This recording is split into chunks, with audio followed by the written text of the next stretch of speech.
Picture this, a boy made of rubber, grinning like the sky owes him money, standing on the broken mast of a corsair warship, and behind him, where the sea of ruin should be calm and dark, the water is boiling white in a ring 300 feet wide. Nothing in Middle-earth has ever done that. Nothing in Middle-earth was ever supposed to. His name is Monkey D. Luffy. He didn't sail here. He didn't get summoned by any wizard, or pulled through any dark working. He just washed up, full power, every ounce of it. Gear 5, Conqueror's Haki, the eyes that see a blade coming before it's swung, none of it left behind.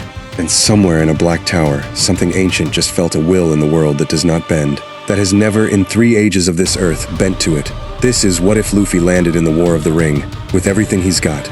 Welcome back to Galaxy Lore Untold. I'm Brendan Zeal, and this one's been asked for more than almost anything else in the comments. So if there's a crossover eating at you, a what if you can't stop thinking about, drop it below. I read every single one. Subscribe, hit that bell, and don't look away, because in about 30 seconds, the Nazgul are about to meet someone who has never once, in his entire life, felt fear. Let's begin. The wind hit first, not the smell of salt he knew, but something colder. Older, like the sea itself had been breathing for longer than anything should. Luffy came up sputtering, face first in a tide pool between 2 broken planks of what used to be a ship's hull, and the first thing he registered was that his stomach was empty, and his hat was still on his back, string tight around his throat. Safe. That mattered more than anything else. He sat up, spat out a mouthful of grit and brine, and looked around. Wrong sky. Wrong color of wrong. The clouds hung low and gray-purple over black cliffs, and somewhere far off a horn was blowing. 3 long notes, mournful, the kind of sound that meant something to somebody, even if it meant nothing to him yet. Huh, Luffy said, to no one. Where's Sunny? No Sunny. No Nami yelling at him for something he definitely did. No smell of Sanji's cooking drifting down from the galley. Just wreckage, foreign wreckage, black-timbered and iron-nailed. Nothing like the 1,000 Sunnies' honey-colored planks, scattered across a beach of dark volcanic sand that stretched up into cliffs, studded with old watchtowers, half of them crumbling, all of them flying a banner he didn't recognize. A red eye, lidless, painted crude and recent, over what looked like an older, worn-away symbol. He stood, rolled his shoulders, and did what Luffy always did first in a new place. He grinned. New island. Awesome. That was when the ship came around the headland. It was low and black and moving fast under oars and a single scavenged sail, the kind of vessel built by people who didn't much care what it looked like as long as it got where it was going and got there mean. Men crowded the rail, dark leather, mismatched armor, curved blades, the look of men who'd done violence recently and expected to do more of it soon. At the prow stood a broad-shouldered man with a black beard and a scar dragging one eye half shut, and when he spotted the boy standing alone on the beach amid the flotsam of what, Luffy would later learn, had been a rival corsair vessel wrecked in last night's storm, his face did something between confusion and calculation. Survivor, the scarred man called back over his shoulder. One, a boy. Search him. If he's got anything worth taking, take it. If he knows anything about the Blue Company's cargo run, keep him breathing long enough to ask. The ship ground up onto the sand 30 yards down the beach, and 8 men dropped over the side, wading in, weapons out but not yet raised.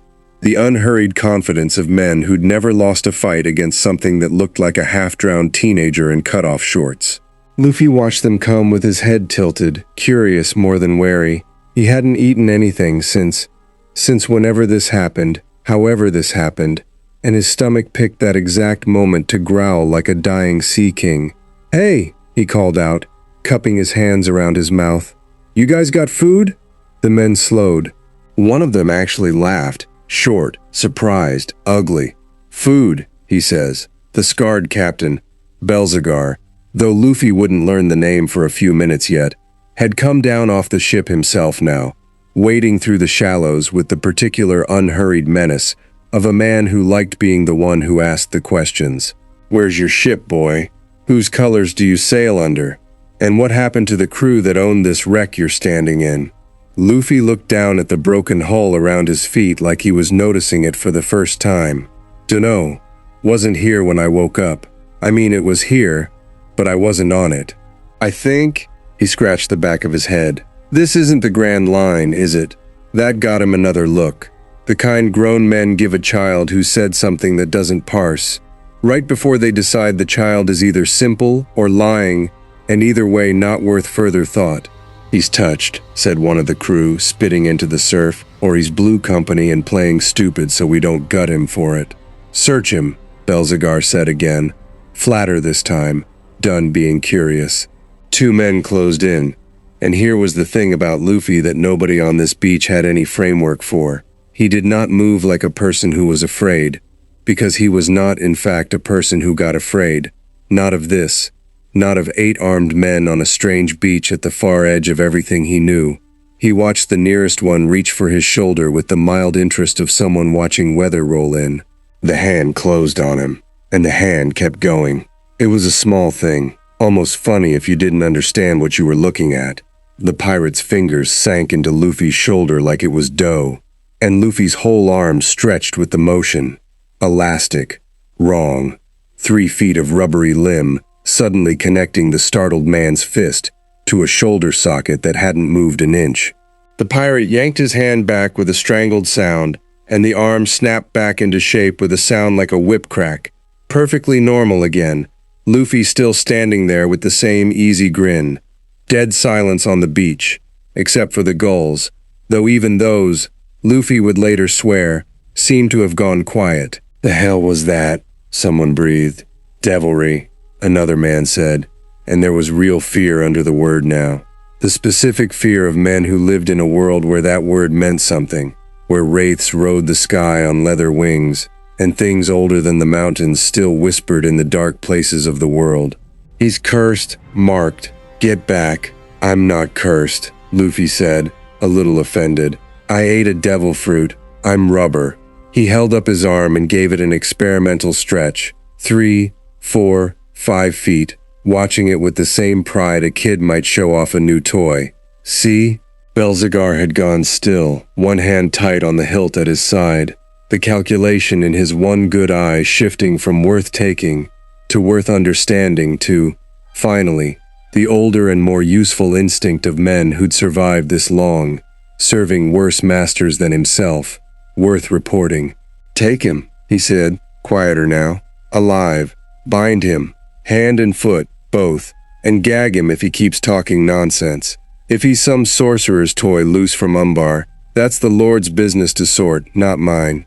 We hand him up the chain. Someone above me can decide what he's worth. 6 men closed in with rope this time instead of open hands, and Luffy, who had, admittedly, not been paying enormous attention to the tactical situation on account of thinking mostly about food, found himself actually reasonably fine with being roped up, because it had been his experience, historically, that getting captured was often the fastest way to find out what was actually going on in a new place, and because rope had never once in his life been a problem for him, and he suspected, correctly, that it would not start being one today. They marched him up the beach, hands bound loosely in front of him, loosely because the men doing the binding were half convinced touching him too much invited a curse, toward the black ship, and it was on that walk, cresting the last dune before the tide line, that Luffy got his first real look at where he'd landed. Beyond the beach and the crumbling watchtowers, the land opened into hills the color of dried blood, sparse and wind-scoured, and far off, very far, at the edge of what even his eyes could pick out. A mountain range clawed up into the gray sky, jagged and wrong-shaped in a way that made his stomach do something it hadn't done in a long time. Not fear, he didn't really have that setting, but something adjacent to it, attention. And past the mountains, impossibly distant, there was a shape on the horizon that didn't belong to any mountain or cloud he'd ever seen. A single black spire, thin as a needle even at this distance, with something at its top that might have been fire, or might have been an eye, or might have been both. Luffy stopped walking. Move, one of the pirates snapped, shoving him. He moved, but he kept looking back at that spire, and something in the back of his mind, the part that had learned, the hard way, over years and countries and seas, to trust a feeling before he trusted a fact, filed it away. That thing is watching. Not me. Not yet. But it's watching something, all the time, and it doesn't stop. It wasn't fear.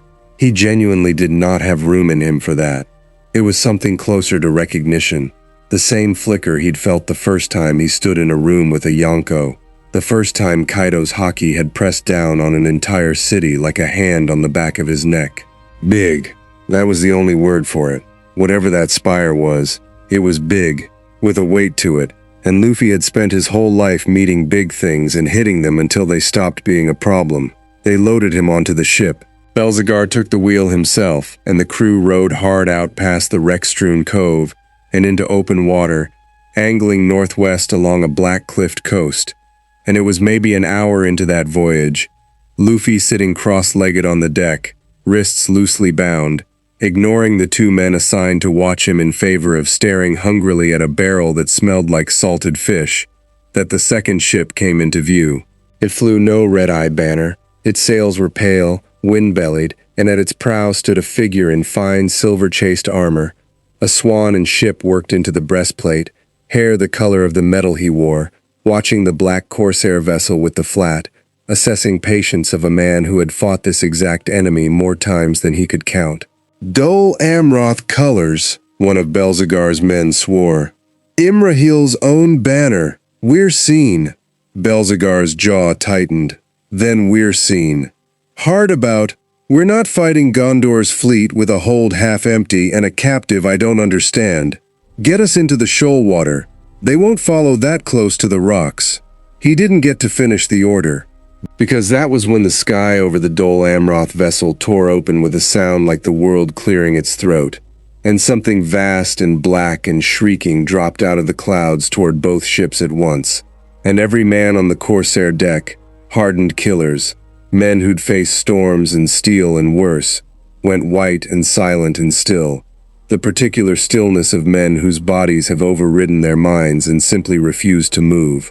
A Nazgul, riding low, wings beating the air into a foul, freezing wind, its shriek rolling out across the water like a physical blow, and even the Dol Amroth crew on the Silver Swan ship staggered at their oars, several dropping to their knees, hands over their ears, faces bloodless with a dread that had nothing to do with courage or the lack of it. It was older than courage, a fear bred into the bone of every living thing in this world for 3 ages.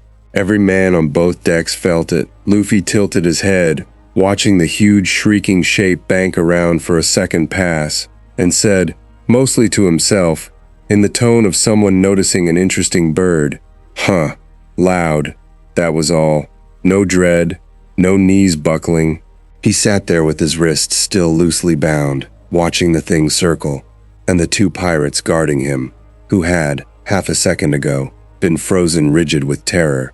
Both turned their heads at the same moment and stared at him instead, because something about a boy sitting calm and unbothered in the middle of that scream was, in its own way, more unsettling than the scream itself.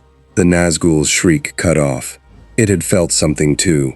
High above the 2 ships, wheeling on its fell beast's ragged wings, the Witch-king of Angmar, for it was him, drawn south along this stretch of coast on some errand of Sauron's that had nothing at all to do with either vessel below, had, for one instant, turned his attention toward the small boat and the small bound figure sitting calm at its center, and felt something brush against the edge of his awareness that he had not felt in 3 ages of the world.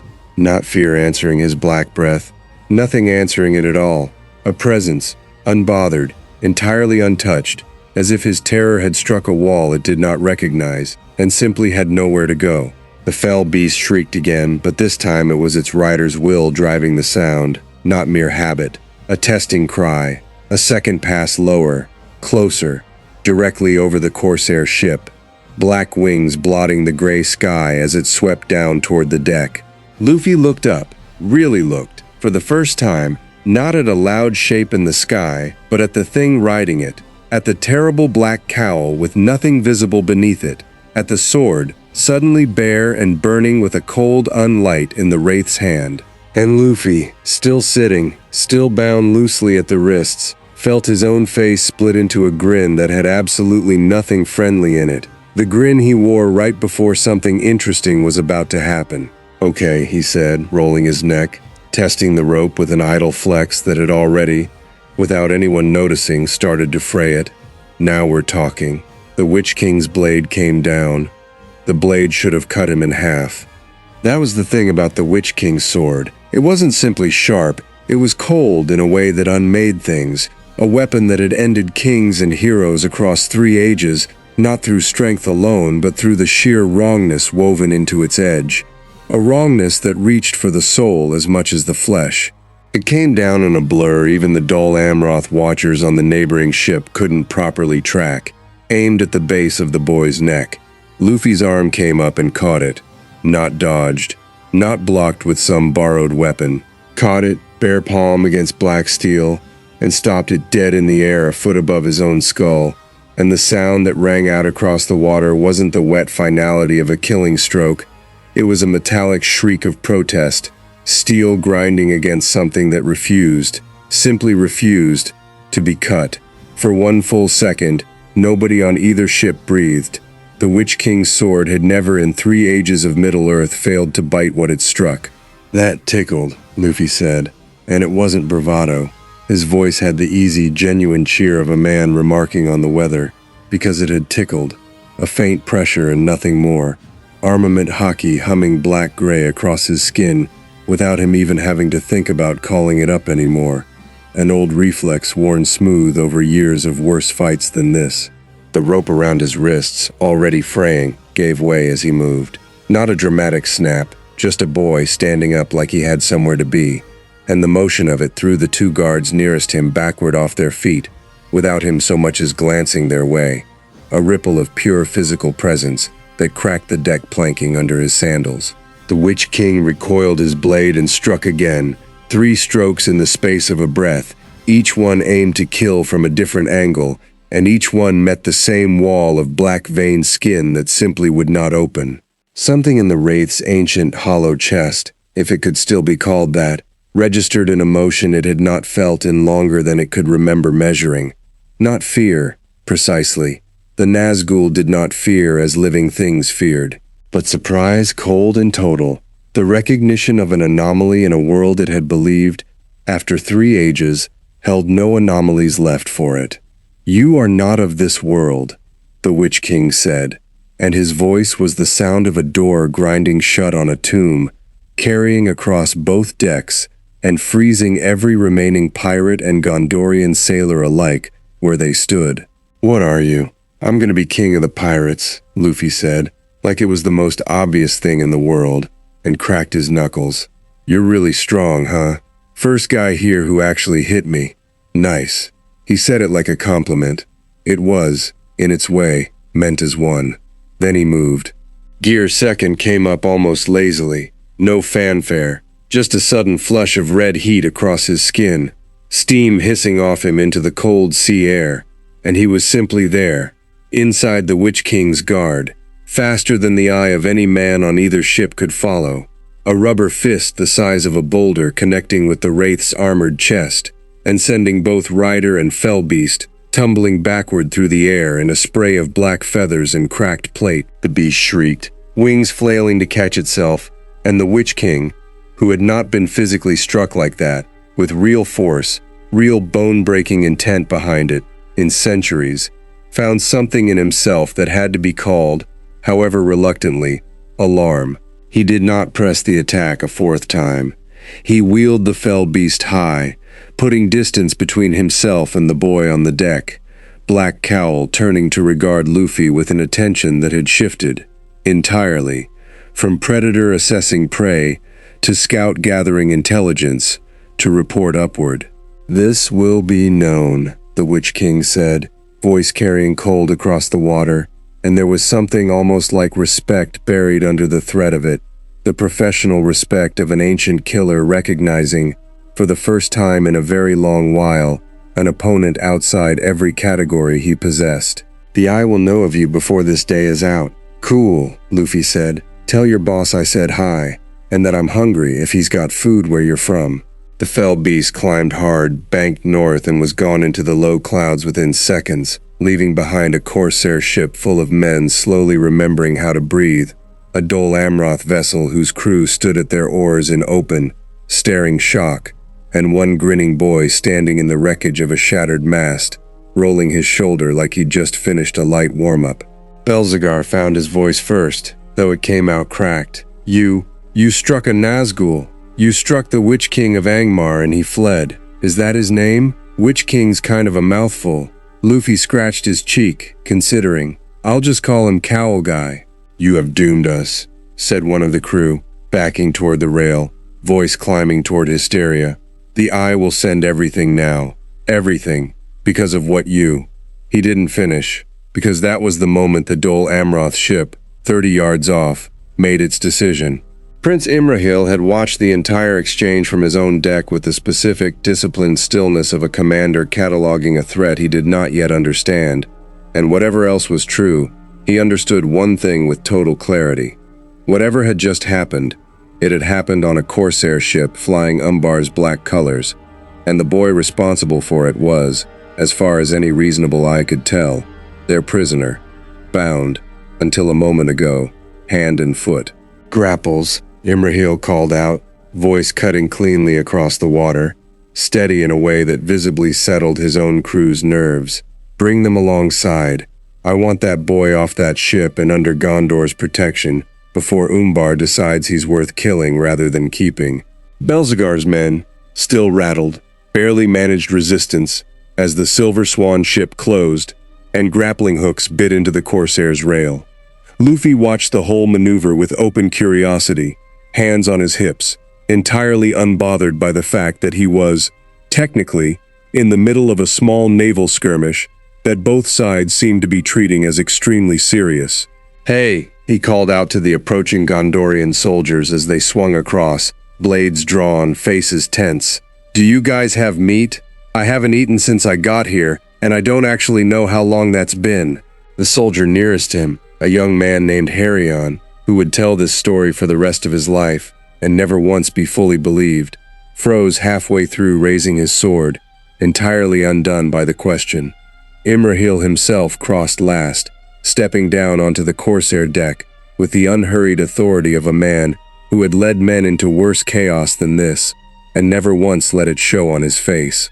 He took in the scene with a single sweeping glance, the shattered mast, the pale and shaking corsair crew, the boy standing loose and easy in the wreckage, and arrived, with the speed of a genuinely capable commander, at the only conclusion the evidence supported. You struck the Witch-king of Angmar, Imrahil said. Not a question, a statement, delivered to test the boy's reaction as much as to confirm the fact. Cowl Guy? Yeah, he hit me first, so. Luffy shrugged, as though this settled the matter entirely, which in his personal moral framework, it more or less did. Imrahil studied him for a long moment. This close, the boy looked, ordinary was not quite the word, but young, unarmored, dressed in clothes that belonged to no culture or era Imrahil had ever encountered. A straw hat hanging loose against his back on a cord, sandaled feet planted on a deck that had cracked visibly beneath them a minute earlier. Nothing about his appearance suggested the power that had, moments ago, sent one of the 9 most feared beings in Middle-earth fleeing into the clouds. Take him to my ship, Imrahil said finally, to his men, though his eyes never left Luffy. Bind nothing. Treat him as a guest, not a captive, until I have better reason to think otherwise. Guest, huh? Luffy brightened immediately, all wariness gone as fast as it had never really arrived. Does that mean food? Despite himself, despite the Nazgul's shriek still ringing faintly in the sky, despite the report he already knew he'd have to send north to Minas Tirith by fastest rider before the sun set, despite 3 ages of instinct telling him that anything this strange was, by definition, dangerous, Prince Imrahil felt the corner of his mouth twitch. Yes, he said. That means food. They left Belzegar's crew disarmed but alive, drifting under a mast they'd need half a day to jury-rig back into working order, and the Silver Swan ship turned north along the coast toward Dol Amroth's harbor, running with a good wind now that the storm had blown itself out. Luffy, true to his word, ate like a man who had not eaten in, As it turned out, when someone finally thought to ask and cross-reference it against the position of a sun he didn't recognize in a sky he'd never seen before, nearly 2 full days. He went through the ship's stores of salt pork, hard bread, dried fish, and a barrel of apples with a speed and totality that left the Dol Amroth quartermaster genuinely alarmed for the voyage's remaining provisions, all while cheerfully answering, or failing to meaningfully answer, every question Imrahil put to him. "Where are you from?" "East Blue originally, but I've been all over. You wouldn't know it." "What are you?" "Human. Just rubber. Ate a fruit that does that." "What is your purpose here?" Luffy actually paused at that one, mouth full of bread, and considered it with more visible seriousness than he'd given anything else. "Dunno yet. Find my crew, if they're here. If they're not," he shrugged, swallowing. "Find out what kind of place this is. Meet people. Find the good food. Usually stuff happens after that." "Stuff," Imrahil repeated, flat. "Yeah, stuff always happens." Luffy grinned at him, entirely without malice, entirely without any sense that this answer was inadequate to the scale of what had just occurred at sea. "It's fine. I'm pretty good at stuff." Imrahil, watching the boy who had shrugged off the Witch-king of Angmar's blade like an insect bite reach for a 4th apple, found himself believing that last claim rather more than he wanted to. Behind them, far to the north and east, in a tower of black stone atop a plain of ash, a single vast eye, lidless, wreathed always in a slow crawling flame, had already turned, for the first time in a very long while, its full and total attention toward the western sea. It had felt its servant's fear. It had felt, more precisely, the cause of that fear. A presence that did not register on any scale it had used to measure threats in 3,000 years of watching this world. Not a wizard, not one of the wise, not anything born of Middle-earth's own long and bloody history. Something new. In the depths of Barad-dûr, a messenger was already running. Word reached Minas Tirith 3 days later, carried by a rider who had changed horses twice and slept not at all, and the report that landed on the steward's desk read, in the careful hand of a scribe trying to render the impossible into official language, like the account of a man who had gone mad partway through writing it. A boy of no known people struck the Witch-king of Angmar with his bare hand and turned aside the Morgul blade. The Nazgul withdrew. Prince Imrahil holds the boy under guard, as guest, not prisoner, aboard the vessel Swan's Pride, making for Dol Amroth. Recommend the prince proceed with utmost caution and report further at earliest opportunity. Denethor, steward of Gondor, read it twice, set it down, and did not immediately dismiss it as fantasy, which, those who knew him would later say, was itself the most alarming part of the whole affair. He had learned, across a long and grinding stewardship, to recognize the particular flavor of a report that terrified the man writing it too much to have been invented, and this had that flavor all over it. He sent for Faramir. He sent, more reluctantly, a message north toward Rohan, in case whatever this was proved to be everyone's problem rather than Gondor's alone, and he began, quietly, the work he did best, the work of trying to understand a threat before it understood how much damage it could do to him first. Dol Amroth's harbor rose out of the morning mist 3 days into the voyage, white towers and a seawall built to weather storms that had broken lesser cities, and Luffy stood at the rail taking it in with the open, delighted curiosity of a boy who had never once in his life met a new place he didn't like on sight. "This is way cooler than I thought," he announced to no one in particular. "It's like Water 7, but pointier." Imrahil, beside him, had spent the past 3 days conducting what amounted to the strangest diplomatic assessment of his career, and had arrived at a working theory he did not entirely trust, but could no longer productively doubt. The boy was, as far as any evidence suggested, exactly what he presented himself as. Not a spy, not a weapon sent by Mordor or by Saruman testing Gondor's defenses through some elaborate ruse. Nothing about Luffy's behavior over 3 days at sea suggested guile of any kind. He asked blunt questions. He answered them just as bluntly. even when the honest answer made him look strange or dangerous. He had, on the second night, single-handedly hauled a sailor out of rough water after a rigging accident, moving faster than anyone aboard could track, and had seemed almost embarrassed by the crew's gratitude afterward, waving it off with an "anyone would have done that," that Imrahil suspected wasn't even close to true in this world. What troubled Imrahil more than any of that was simpler and colder. He had watched, from a distance, exactly what this boy had done to a being he had spent his entire adult life dreading, and nothing about the encounter suggested Luffy had done anything close to trying. "We'll go before the city's council," Imrahil said, as the ship eased toward the docks. "They will want to see you, ask you what I have asked. I'd ask that you answer them as plainly as you've answered me. No games, however harmless you intend them. I don't play games with people who might feed me," Luffy said, entirely serious, and Imrahil, despite 3 days of careful professional detachment, laughed out loud for the first time since the encounter at sea. The council chamber of Dol Amroth was a long hall of pale stone, hung with old banners. Swan and ship worked into half of them, and it was full within the hour. Lords and captains and a scattering of scholars summoned on Imrahil's own authority, all of them arranged along both sides of a chamber built for exactly this purpose: the weighing of grave and uncertain things.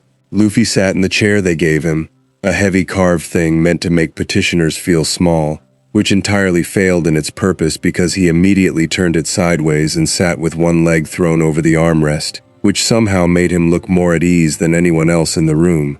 "So," said an older lord near the front, silver-bearded, his voice pitched to carry and to intimidate in equal measure, "you claim to have struck the Witch-king of Angmar and lived to boast of it. Forgive us our doubt. Better men than you have died merely looking upon that creature."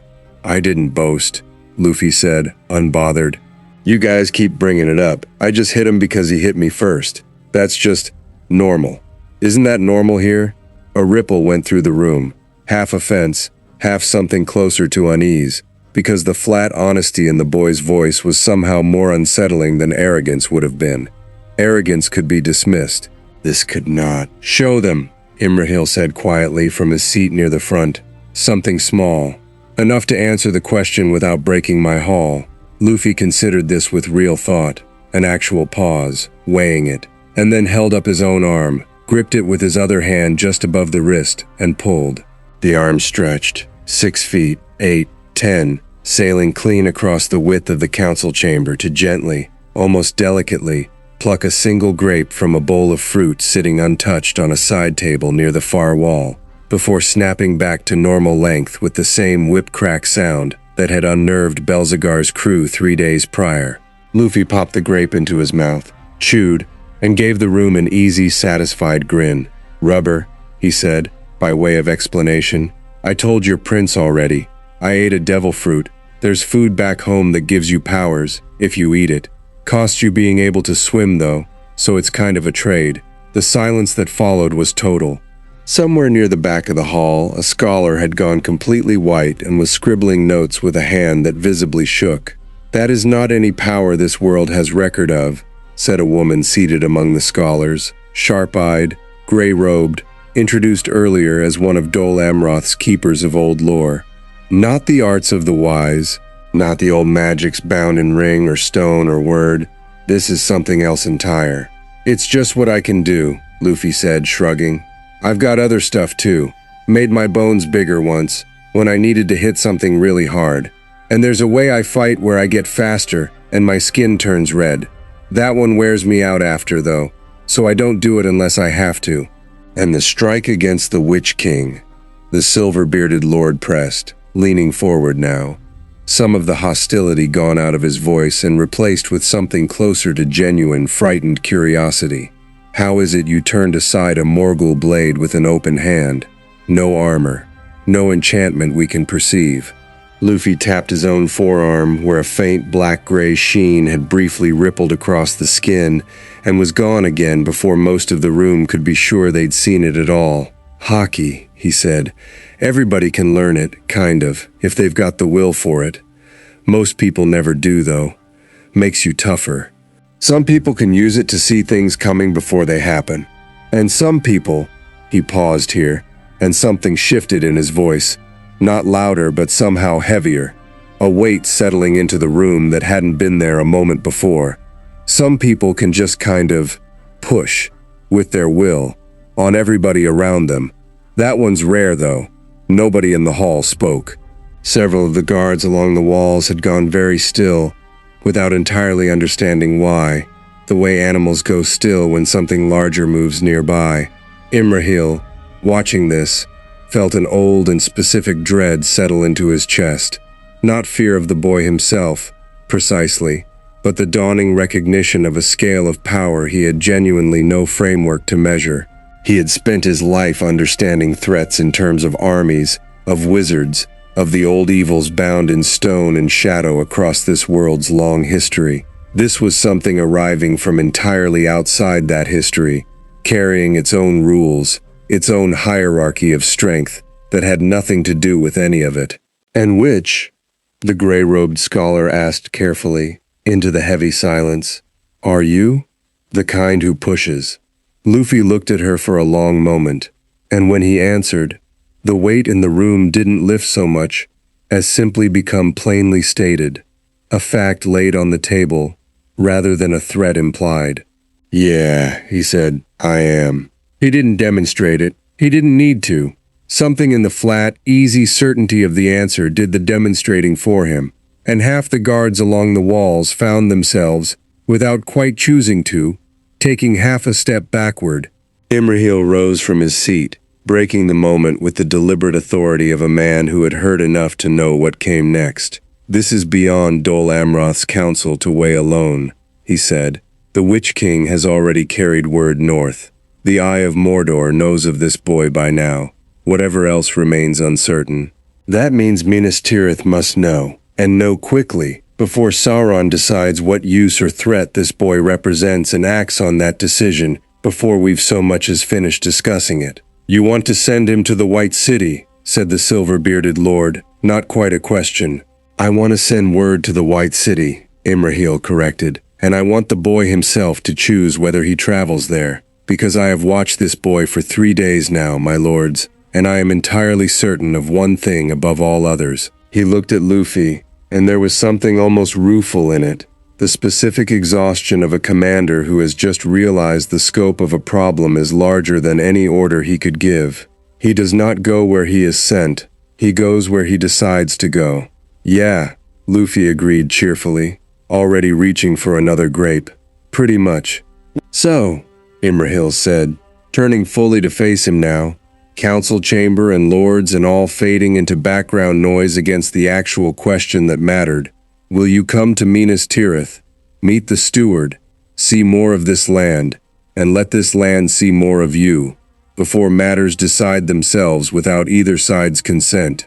Luffy chewed his grape, thinking about it with the particular seriousness he reserved for decisions that actually mattered to him, which had very little to do with the political weight everyone else in the room was placing on the question, and everything to do with a simpler internal calculus. "Is the food good there, Imrahil? Despite everything, despite the Witch-king, despite the Eye's attention now surely fixed somewhere on this coastline, despite 3 ages of history bearing down on this single strange decision, found himself, for the second time in as many days, fighting down a genuine laugh. "The food," he said, "is excellent." "Then sure," Luffy said, grinning, hopping up out of the sideways turned chair. "Let's go. New places are always better after you've had breakfast first anyway." The road from Dol Amroth to Minas Tirith ran east and north through country that Luffy found, to his mild but genuine delight, endlessly interesting. Not because any of it looked like the Grand Line, but because none of it did. And difference had always been the thing he liked best about the world. They passed through green vales where shepherds paused mid-task to stare at the party of mounted soldiers escorting a barefoot boy with a straw hat, through the fortified villages of Lebanon where children ran alongside the horses until their mothers called them back, through country that grew steadily more tense, more watchful, the further east they rode. Fewer farms with lights left burning past dusk, more men standing sentry on hilltops that had, a generation ago, needed no sentries at all. Luffy didn't ride. He'd tried it for exactly one afternoon, declared the horse kind of annoying, no offense, and spent the rest of the journey jogging alongside the column at a pace that should have exhausted him, and visibly didn't, occasionally sprinting ahead to investigate something interesting. A strange bird, an old ruin, a river he wanted to see how deep it was, before doubling back with a grin, and a report that rarely had anything to do with military intelligence, and everything to do with whatever had caught his attention. Imrahil, riding at the head of the column, found himself doing something he hadn't expected, relaxing, incrementally, around the boy's presence, even as the political weight of what he was escorting sat heavier in his chest with every mile closer to the White City. It was hard to stay braced against a threat that kept stopping to ask if the local berries were edible. "You're worried," Luffy said on the fourth day, falling into step beside Imrahil's horse without being asked, apparently having noticed the prince's silence had gone from thoughtful to something heavier. "About the city, about what they'll think of me." "I am worried," Imrahil admitted. "About what Sauron will think of you." The Witch King has had days now to carry his report to the Dark Tower. Whatever Sauron decides you represent, weapon, threat, tool to be claimed, I suspect we will find out the answer sooner rather than later, and I would prefer Gondor not be caught unprepared when we do. Luffy considered this, hands laced behind his head as he walked. "The eye guy, the one in the tower I saw when I first got here. You saw the Dark Tower. From the coast." Imrahil's voice sharpened slightly. "That's near 200 leagues distant, boy. No mortal eye sees that far. I don't know, I just saw it, felt it too, kind of, like it was already looking for something, even before it knew what." Luffy shrugged, entirely unbothered by a detail that had visibly unsettled every soldier in earshot. "It's fine. I've dealt with big scary stuff that watches everything before. You just gotta go hit it eventually." "That," Imrahil said dryly, "is possibly the least reassuring thing you have said to me yet, and you have said several deeply unreassuring things." Luffy laughed, a real laugh, bright and easy, the kind that made half the column glance over despite themselves, because it was such a strange sound against the grim country they were riding through, and yet somehow it didn't feel wrong. It felt like something this stretched, weary land hadn't heard nearly enough of in a long time. They met Gandalf on the 6th day, at a crossroads 2 days' ride from the city, where the old wizard had apparently been waiting, unhurried, seated on a fallen stone marker beside the road with his staff across his knees, as though he'd known exactly when and where this meeting would occur, which, Imrahil reflected as they approached, was probably closer to the literal truth than anyone found comfortable. "Mithrandir," Imrahil said, reining in, some of the tension easing out of his shoulders at the sight of the gray-robed figure. "You heard then." "I heard a great many things," Gandalf said, rising, his eyes already fixed past Imrahil, past the column of soldiers, to the boy jogging up the road behind them with a grin already forming. "Most of them contradictory, several of them absurd, and at least one involving a rubber-limbed child humiliating the Witch-king of Angmar on the open sea. I confess I came to see for myself which parts, if any, were true." "All of them, probably," Luffy said cheerfully, arriving and sizing the old man up with unhidden curiosity. The long gray robes, the tall pointed hat, the staff, the very particular quality of the eyes, sharp and old and weighing far more than they let on. "You feel different from everyone else I've met here. Like, there's more to you than there looks like." Something flickered across Gandalf's weathered face. Not quite surprise, but close to it. The specific attention of a man used to being underestimated by nearly everyone who wasn't already his equal.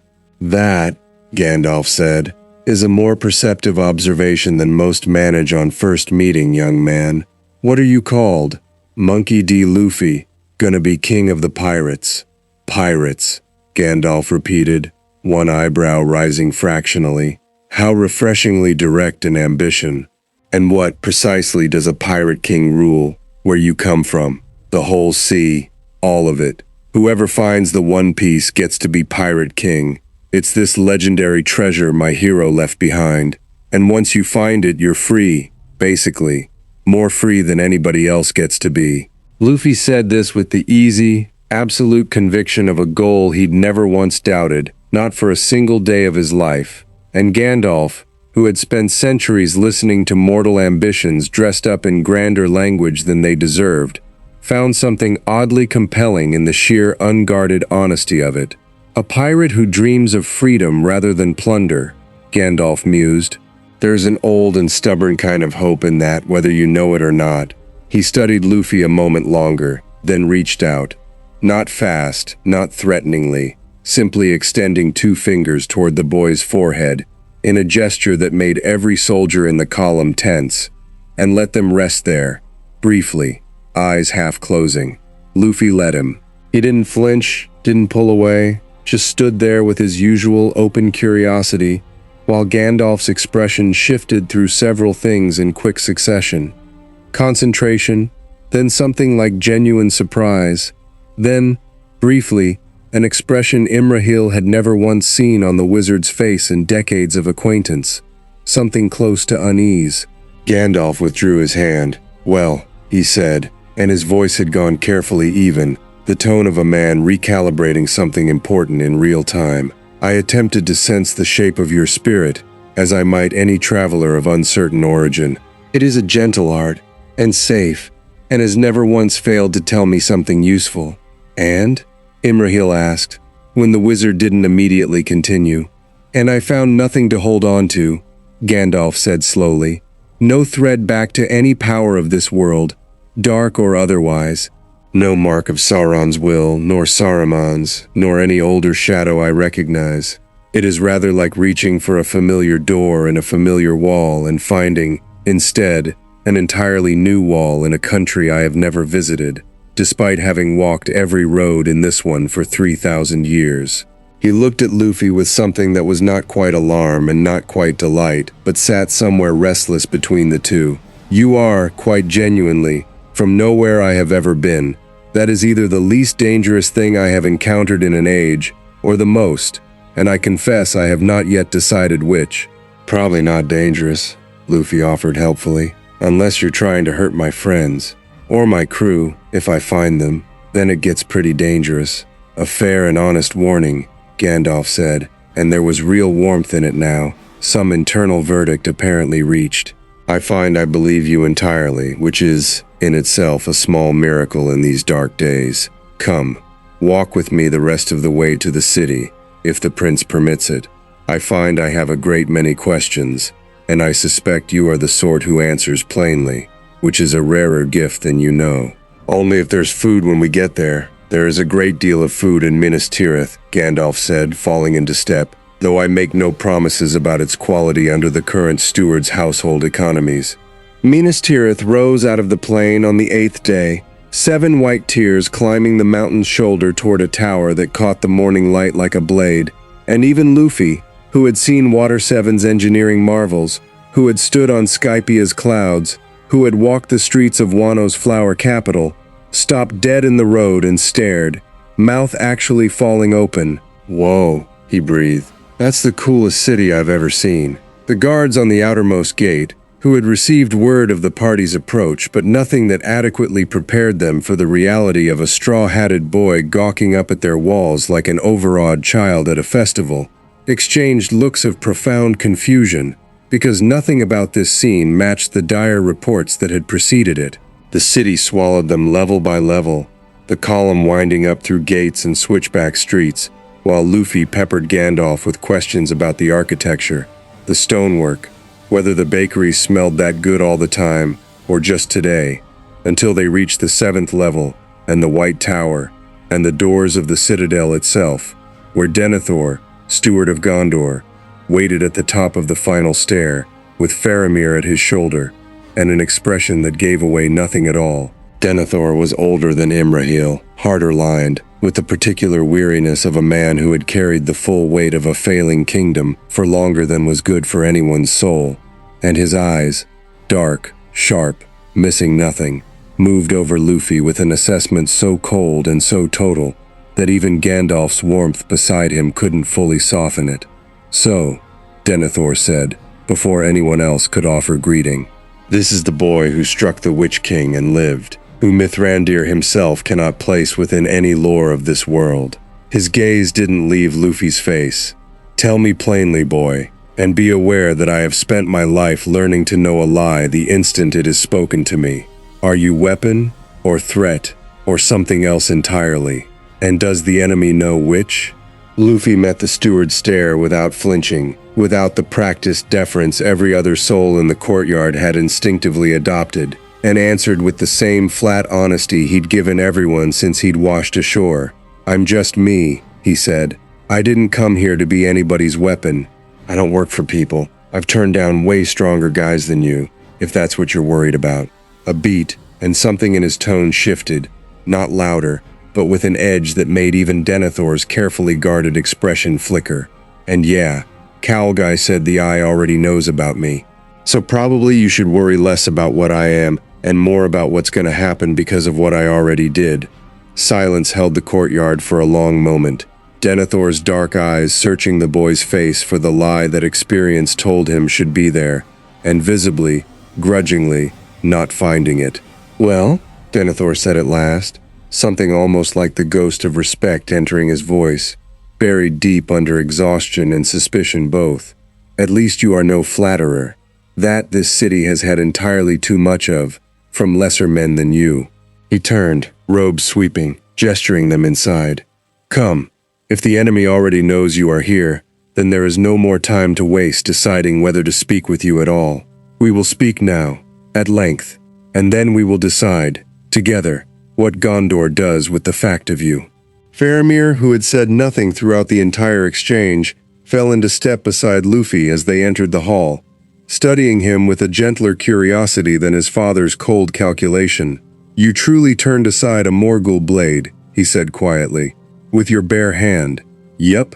And you feel no fear of that? None at all. Luffy considered the question with real seriousness, the same weight he'd given Gandalf's earlier questions, because something about the way Faramir asked it, not accusing, genuinely curious, deserved a real answer rather than a shrug. I get scared, he said finally. Real scared sometimes, when it's my crew in danger, or someone I care about. That's a different kind of scared, though. Cowl Guy hitting me? He shook his head. That's just a fight. Fights don't scare me. Losing someone does. Faramir absorbed this in silence for several steps, something in his expression shifting. Recognition, maybe, of a philosophy stranger to this world's usual heroism than it first appeared, and yet somehow not entirely foreign to it either. That, he said quietly, is nearer wisdom than most men twice your age ever reach. Behind them, far to the east, past the mountains, past the ash plains, in the black tower atop Barad-dûr, the lidless eye had not looked away from the western horizon in 8 days. It had heard, now, from more than one source, more than one frightened whisper carried up through its long chain of servants, a presence unmarked by any power it commanded, unmoved by dread it had spent 3 ages perfecting, now sheltered within the walls of its oldest enemy's greatest city. Sauron did not yet move against it, not directly, not with everything he commanded. That was not yet the correct calculation, not until he understood precisely what he was dealing with, and precisely how it might be turned, broken, or bound to serve rather than oppose. But in the dark beneath the mountain, in chambers no living thing entered willingly, orders were already being given. Scouts, spies, a testing of the water before the true weight of Mordor's attention came to bear. The rising storm had, for now, only begun to gather. The council convened in the hall of the White Tower before the sun had fully cleared the eastern ridgelines, and it was, from the very first exchange, a considerably less comfortable affair than anything Luffy had sat through at Dol Amroth. Denethor did not waste time on courtesy. He sat in the high seat before the empty throne, the throne of a king who had not returned in 1,000 years, Luffy would learn later, with the particular fascination of someone who found the whole concept of an empty chair kept waiting that long both sad and kind of hilarious, and laid out, in a voice worn thin by decades of grim arithmetic, exactly how bad things already were. Osgiliath's garrison reports increased movement along the Anduin, Denethor said, addressing his captains more than Luffy directly, though his eyes kept cutting sideways to gauge the boy's reaction. Ithilion's rangers report orc patrols pushing further west than any season in living memory. And now, on top of a war we were already losing by degrees, we have a boy from beyond any map who has, by his own admission, drawn Sauron's direct attention to Gondor's shores. He turned fully now, dark eyes fixed on Luffy. Tell me why I should not view your arrival as the spark that lights the whole field aflame, rather than a moment early. Because it was already going to light up eventually, Luffy said, entirely unbothered by the accusation, sitting with his usual sideways slouch in a chair clearly not built for it. You just said it yourself. Orcs pushing further, more movement, more of everything. That's not because of me. That's because that eye guy was already planning something. I just happened to be the first weird thing he noticed on the way there. Faramir, seated at his father's left, leaned forward slightly. He may have a point, my lord. The increased activity along the Anduin predates the boy's arrival by weeks, according to our own scouts' reports. Denethor's jaw tightened, but he didn't argue the fact, only the framing. Predates, yes, but whether Sauron moves his timetable up because of what happened at sea is another matter entirely, and one we cannot afford to guess wrong about. Then don't guess, Luffy said. Ask me what I'm going to do about it, instead of just what I already did. That landed differently than anything he'd said so far. Imrahil noticed it, watched several of the assembled captains straighten slightly, watched even Denethor's expression shift from cold calculation to something marginally more engaged. It was, Imrahil reflected, the first time the boy had actually pivoted a conversation rather than simply answering it honestly and letting the chips fall. And what, Denethor said slowly, do you intend to do about it? Luffy grinned, and for once there was nothing purely cheerful in it. Something harder underneath, the same edge that had shown briefly in the courtyard the day before. Find my crew, if they're anywhere in this world. If they're not, find people worth fighting alongside instead. And when that eye guy sends something at you, he shrugged, like the rest was obvious. I hit it. That's kind of always been my plan, honestly. It's worked pretty well so far. You speak of the Dark Lord's armies as though they were a tavern brawl, said one of the captains. Older, weathered, clearly skeptical in a way that hadn't softened at all through the previous hour's discussion. Sauron does not send single champions to be struck down and embarrassed. He sends hosts. Tens of thousands. Trolls and Southrons and the Nazgul themselves riding at their head, and no single arm, however strange its power, turns aside an army the way it turns aside one blade. Never fought an army before, huh?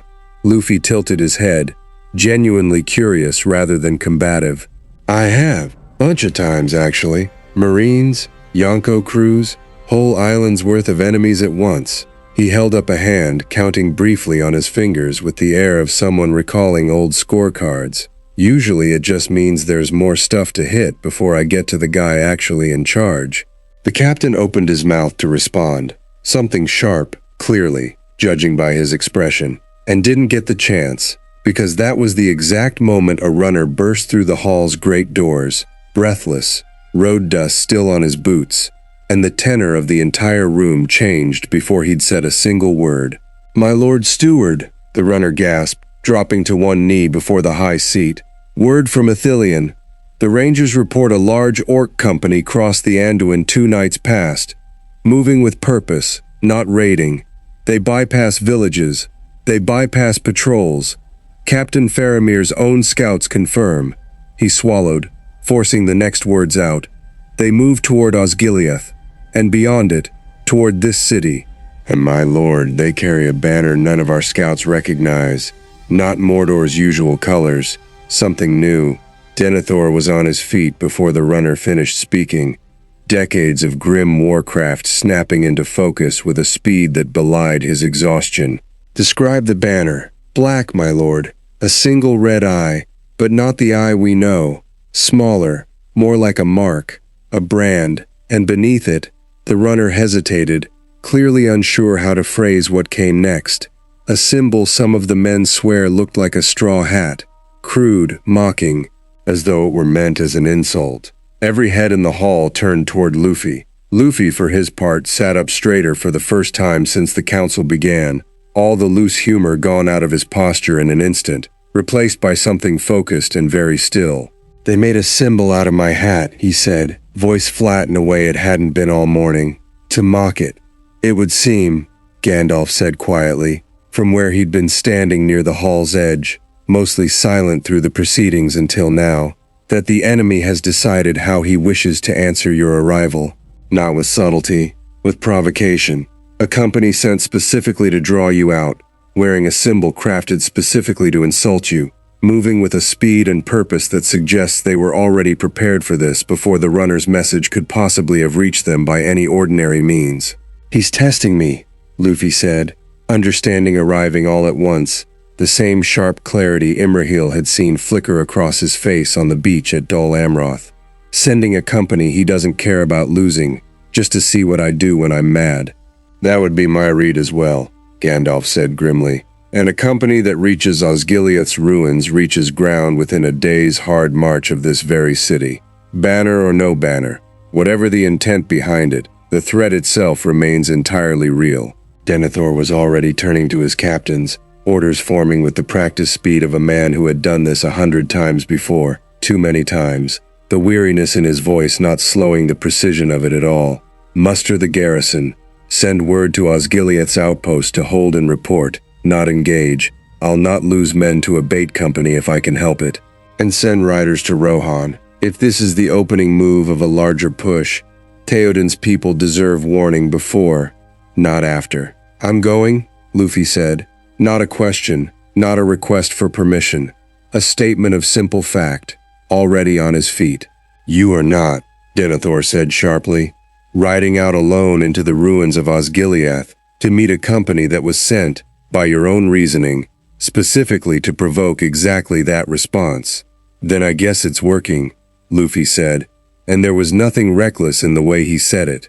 If anything, it was the calmest anyone in the hall had heard him sound yet. "But I'm not doing what he wants because he wants it. I'm doing it because they made fun of my hat, and because if I don't go, they keep marching, and more of your people end up in the way of that instead of me." He looked around the hall, meeting eyes he hadn't bothered meeting before, some genuine weight behind it now. "I told you guys already, I don't work for people. That means I don't take your orders, but it also means I'm not going to sit in a nice room eating your food while soldiers who never did anything to me get sent out to die in front of something I could have stopped." Faramir rose slowly. "My lord father, if the boy insists on going regardless of our counsel, and I believe, having watched him these 2 days, that he does, then better he goes accompanied by men who know the ground, than alone and unpredictable in territory he's never seen." Denethor's eyes moved between his son and the boy for a long, weighing moment, the old calculation running behind them, and whatever conclusion he reached, he arrived at it the way he arrived at most things, reluctantly, and without any particular joy in being right. "Take a company," he said finally, "to Faramir. Rangers, not heavy foot. You'll move faster and it's Rangers' ground regardless. And you?" The dark eyes fixed on Luffy one final time, something almost like a warning underneath the words, though not entirely unkind. "If even half of what I've seen and heard of you proves true, then Gondor may yet owe you a debt before this day ends. See that you're worth the risk I'm taking in permitting this." "Don't worry," Luffy said, already grinning again, the darker weight from a moment ago folding back into his usual easy confidence. "I'm always worth it." They rode out within the hour, Faramir at the head of 40 rangers, moving fast and light through country they knew better than anyone alive, and Luffy loping alongside them with the same easy, tireless pace he'd kept up the entire journey from Dol Amroth, straw hat pulled low against the wind. Osgiliath came into view as the sun began its long slide toward afternoon. A broken city straddling the Anduin, towers cracked and half fallen, bridges shattered and rebuilt and shattered again, across generations of border war. the specific melancholy of a place that had once been beautiful and had been fighting for its life for so long it had forgotten how to be anything else. "They'll cross the river ford near the old bridge," Faramir said quietly, reining in on a low ridge overlooking the ruins, scanning the broken skyline with the practiced eye of a man who'd fought this exact ground more times than he cared to count. "It's the only crossing wide enough for a company that size to move quickly. If they hold formation, we'll see them within the hour." "They're already here," Luffy said. Faramir's head snapped toward him. "How can you possibly?" "I can feel them," Luffy said, eyes narrowed, scanning the ruins with an attention that had nothing to do with ordinary sight. "There's a bunch of them, spread out, not all together, like they're hiding, waiting. And there's something else too, something bigger, further back, not with the group up front." Faramir stared at him, then signaled his rangers into position along the ridge with quick, silent hand gestures, decades of border discipline overriding whatever disbelief he might otherwise have voiced. "You can sense them from this distance, through stone and ruin. It's called observation haki," Luffy said, still scanning, still focused. "Everyone who trains hard enough can learn some version of it. Most people just feel it as instinct, a sense that something's about to happen. I've had a lot of practice though, so I get more out of it than most." Below them, in the shattered streets of Osgiliath, the first orcs began to emerge from cover. Dozens of them, then more, black-armored and grinning with the particular ugly confidence of soldiers who believed themselves the hunters rather than the prey, fanning out through the ruined avenues with crude banners raised, the mocking straw hat symbol visible now even at this distance, painted crude and deliberately insulting across cloth stretched between two broken spears. "There," Faramir breathed, and Luffy felt it too. Something moving at the rear of the orc formation, larger, slower, radiating a weight of presence that made even the orcs around it give it a wide, nervous berth. A troll. 12 feet if it was an inch, gray-skinned and slab-muscled, dragging a chain flail the size of a small tree, and behind it, riding it like a scout rides a warhorse, a figure in black robes that Luffy recognized immediately, the same cold unlight radiating faintly from the blade at its side. Not the Witch-king, a lesser Nazgul, but a Nazgul all the same, sent specifically, Luffy understood in an instant, to make certain this particular provocation escalated exactly as far as its master intended. "That's a lot of guys," Luffy said, and grinned, cracking his knuckles. All the earlier weight in his expression giving way now to something bright and eager, the specific joy of a boy who had traveled an unknowable distance across worlds, and finally found something worth actually fighting. 40 rangers cannot hold that force in open ground," Faramir said, already calculating fallback positions, retreat lines, the grim mathematics of a losing engagement. "We should draw them into the narrower streets, use the ruins to funnel them, minimize." "You guys hold the edges," Luffy said, already moving, already stepping off the ridge toward the broken city below with a loose, easy stride that belied exactly how fast it was about to become. "Make sure none of them get past you, and back toward the city. I'll take the middle." "Alone? Against that many? And a troll? And a Nazgul?" "Yeah," Luffy said, not looking back, Straw Hat catching the wind as he broke into a run that blurred, in the space of 2 strides, into something the human eye could barely track. "Alone's kind of my favorite way to start these things." Behind him, on the ridge, 40 rangers and their captain watched a boy who had, 3 days ago, been a rumor too strange to credit, sprint alone into a hostile force of unknown size with nothing but a grin on his face, and no visible fear at all. And Faramir, watching him go, felt something shift in his chest that he would spend a long time afterward trying to properly name. It was not quite hope. It was too strange, too foreign for that, but it was close. The first orc to see him coming didn't even have time to raise the alarm properly. Luffy hit the outer perimeter of the formation like a cannonball with a grin on it, gear second already flushing red-hot across his skin, and the sound that rolled through Osgiliath's broken streets in the next several seconds was less a battle than a demolition. Orcs scattered like thrown gravel, black armor crumpling under blows that came too fast to see coming, let alone block. He moved through the ruins in a blur of red and gold, straw hat somehow never once slipping from its cord, and within the span of a single breath he'd already carved a channel clean through what had, moments earlier, been an organized skirmish line.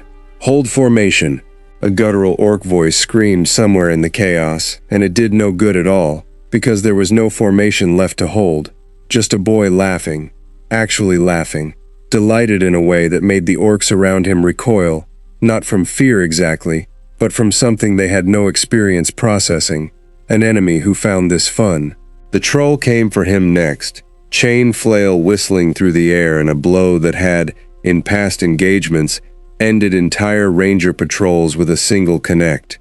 Luffy watched it come with an easy, almost lazy attention, and at the last possible instant, simply wasn't where the flail landed, appearing instead directly beside the troll's massive leg, one rubber fist already cocked back. "Gomu, Gomu, no!" he called out, the words carrying an old, worn joy, the cadence of a move thrown 10,000 times before across 100 different battles.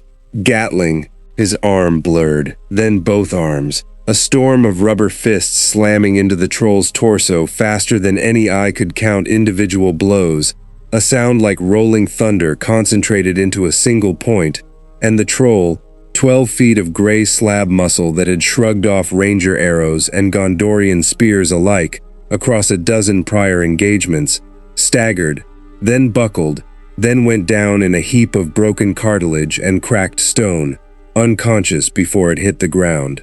Faramir, watching from the ridge with his rangers frozen in something between awe and disbelief, felt his own breath catch. That cannot be a mortal strength. "It's not," Gandalf's voice said, and the old wizard had appeared beside them, without any of the rangers noticing his approach, staff in hand, eyes fixed on the chaos below with an intensity that suggested he was seeing something beyond the physical spectacle. Or rather, it is entirely mortal in its origin. He is not calling upon some borrowed power, some artifact, or dark bargain. That is simply what he is, at the very root of him. I confess I find that more remarkable than any wizardry I know. Below, the Nazgul had finally moved, sensing the tide of the engagement turning entirely against its purpose, sword bare and burning with the same cold unlight Luffy had already faced once on the open sea. It came at him low and fast, mounted still, aiming to run him down before he could turn to face it properly. Luffy turned to face it properly. 2 in 1 week, he said, grinning, black-gray Haki rippling visibly across his skin now, no longer a subtle sheen but a full, deliberate coating, armor called up and ready. "You guys really don't learn, huh?"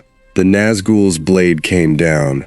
Luffy's fist came up to meet it, and this time there was no hesitation in the connection, no testing strike, full force, full intent, and the black steel didn't just fail to cut. It shattered, fragments of ancient cursed metal spinning away into the ruins, and the Nazgul itself was thrown backward off its mount by the sheer transferred force of the blow, tumbling through the broken remains of an old bridge support with a shriek that carried for miles in every direction, a sound of genuine, undisguised pain that no living soul in Osgiliath had ever heard a Nazgul produce before. It did not rise again to fight. It fled, on foot, robes torn, something in its bearing broken in a way that would take it a long time to recover from, vanishing into the ruins and then, moments later, into the sky on some unseen signal, a dark shape wheeling east toward Mordor, at a speed that spoke plainly of terror rather than tactical withdrawal. The remaining orcs, seeing their Nazgul commander routed and their troll unconscious in the street, broke entirely. What had been an organized company became a scattered rout within seconds, fleeing back toward the river ford in every direction, and Faramir's rangers, given the opening, swept down from the ridge to finish the collapse, with the brutal efficiency of men who had waited years for a day this lopsided. Luffy stood alone in the ruined street amid the wreckage of the engagement, chest heaving slightly from the exertion, straw hat crooked on his head, and looked down at the mocking banner, the crude straw hat symbol stretched between two broken spears, lying trampled in the dirt where its bearer had dropped it and fled. He picked it up, looked at it for a long moment, and then, with the particular finality of a statement he intended to be heard, tore it clean in half. "Tell your boss," he said, "to no one, to the empty ruins, to whatever distant awareness might still be watching through whatever means it had, that if he wants to insult my hat again, he can come do it himself." Faramir found him 20 minutes later, sitting on a broken piece of the old bridge, eating an apple one of the rangers had produced from a saddlebag, looking for all the world like a boy who'd just finished an ordinary afternoon, rather than routed a company of orcs, felled a troll with his bare hands, and sent a ringwraith fleeing in terror.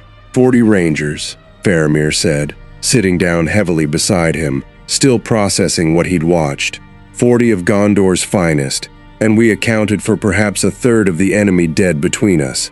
You accounted for the rest, and the troll, and drove off a servant of the Nine, inside of 10 minutes. "You guys did good too," Luffy said, offering him a bite of the apple, which Faramir declined with a slightly dazed shake of his head. "Cleanup's important. Can't just leave stragglers running around causing problems." Faramir laughed, a short, disbelieving sound, the tension of the fight finally breaking loose in him. "You say that as though it were the more difficult half of the work. Nah, just a different job." Luffy looked east, toward the mountains, toward the distant black shape that was, even now, invisible past the horizon, but present all the same in the back of his mind, the way it had been since the very first moment he'd washed ashore. "He's gonna send more. Bigger, next time. This was just him figuring out what I could do. And when he sends more," Faramir said quietly, "what then?" Luffy grinned, tossing the apple core aside, standing and stretching with the easy, unbothered confidence of a boy who had never once, in his life, lost a fight he'd truly decided to win. "Then I hit that too," he said, "same as always. Far to the east, in a tower of black stone atop a plain of ash, the eye of Sauron burned a fraction brighter than it had a moment before. Not in fear. Not exactly. For fear was a mortal weakness it had shed long ago along with its body. But in something closer to genuine ancient interest, the particular attention a predator pays the one prey in 1,000 years that does not run. Something new has come into the world. That vast and lidless attention seemed to say, to no one, to everyone, to the dark halls beneath it where 1,000 servants waited on its will. And it will need to be understood before it can be used, or broken, or ended. The testing was over. What came next would not be a company sent to provoke. It would be the first true blow. The city knew before the column returned. Word of Osgiliath traveled faster than any horse could carry it, the way word of impossible things always does. A merchant's boy who'd seen the retreat from a hillside, a fisherman on the Anduin who'd heard the Nazgul's shriek of pain and lived to describe it, rumor compounding on rumor, until by the time Faramir's rangers rode back through the great gate at dusk, the streets of the first level were already thick with people who had come out just to see. They didn't cheer, not at first. Gondor had learned, across a long war, to be careful with hope. Hope raised too high had a way of falling harder than it needed to. But they watched, silent and dense along both sides of the road, as 40 rangers rode past with a straw-hatted boy walking easily among their horses rather than behind them. And somewhere in the crowd, an old woman who had buried 2 sons to the wars along the river began, very quietly, to weep. Not from grief, for once, but from something she hadn't let herself feel in a long time. Luffy noticed. He always noticed things like that, even when he pretended not to make a big deal of it, and he gave the old woman a small, easy wave as they passed, and something in her face broke open in a way that spread, quietly, through the watching crowd around her.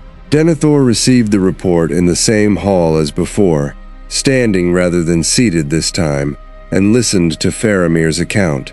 The routed company, the fallen troll, the Nazgul driven off in genuine, undisguised terror, with an expression that gave away almost nothing.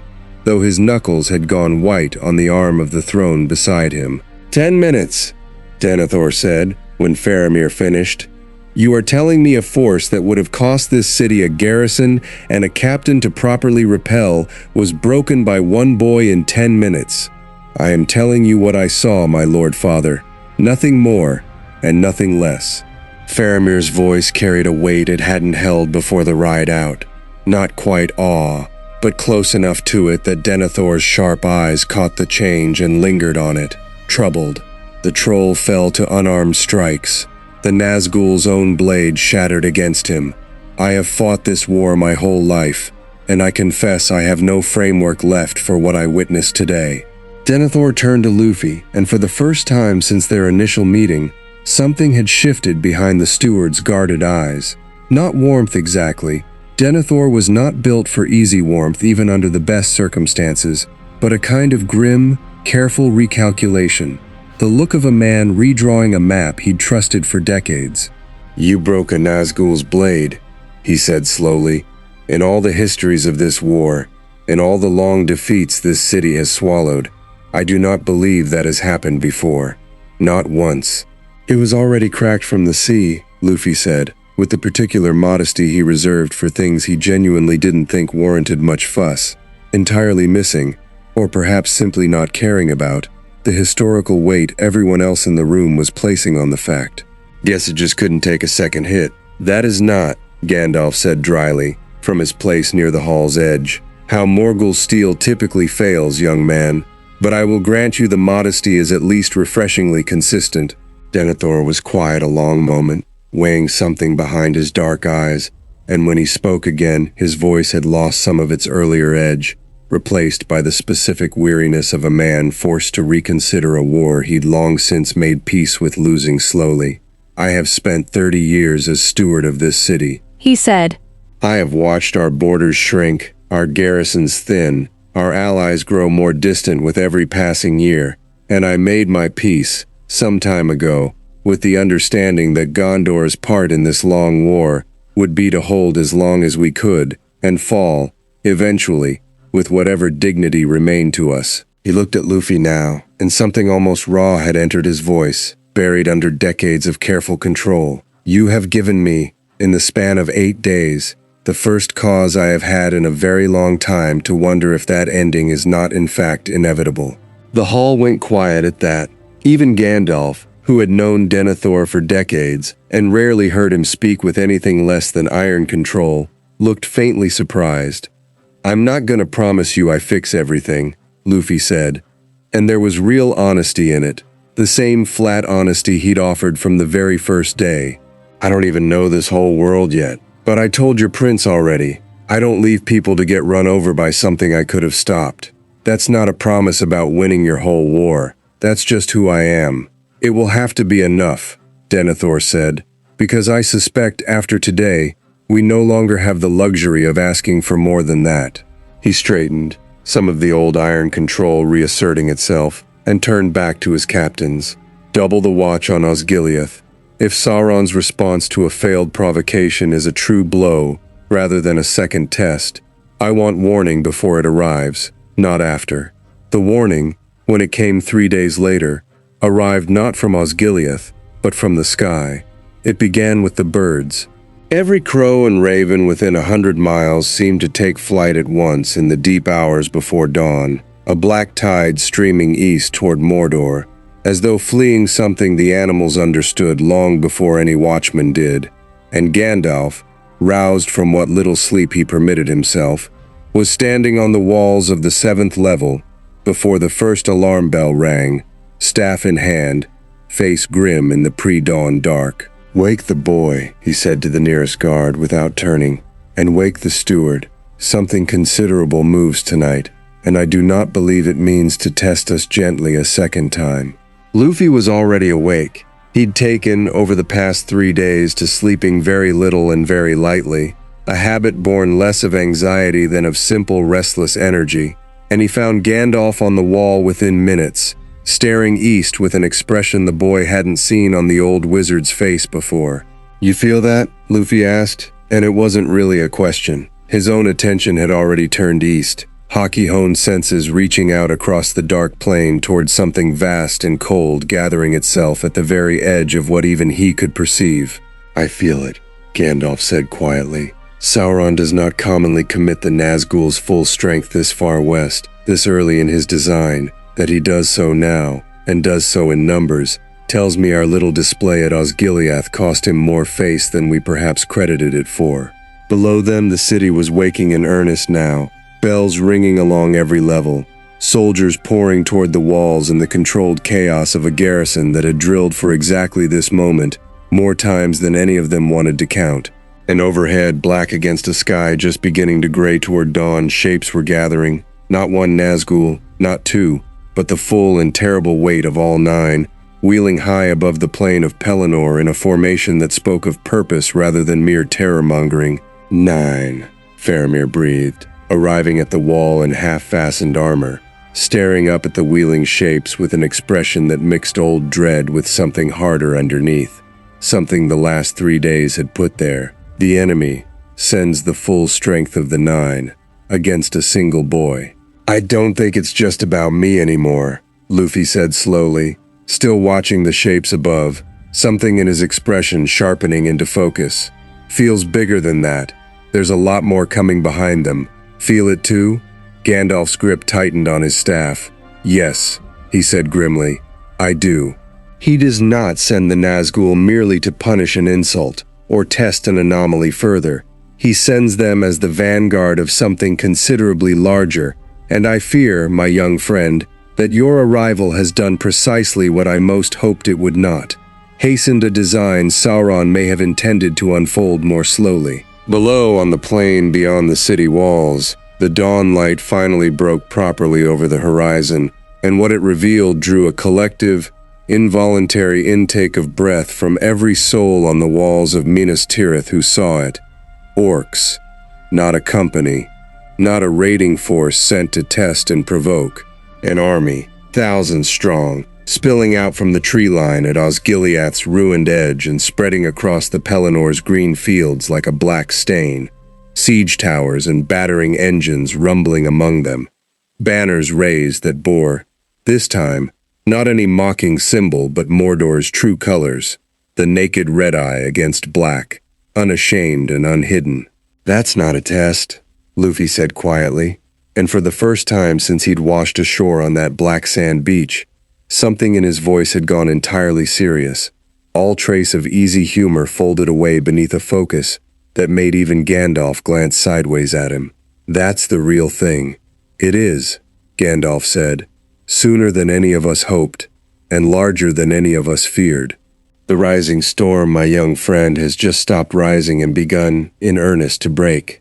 Bells rang the length of the city now, every level, every wall, the full and terrible machinery of Gondor's defense grinding into motion, after a generation of preparing for precisely this morning, and hoping, quietly, it would never actually arrive.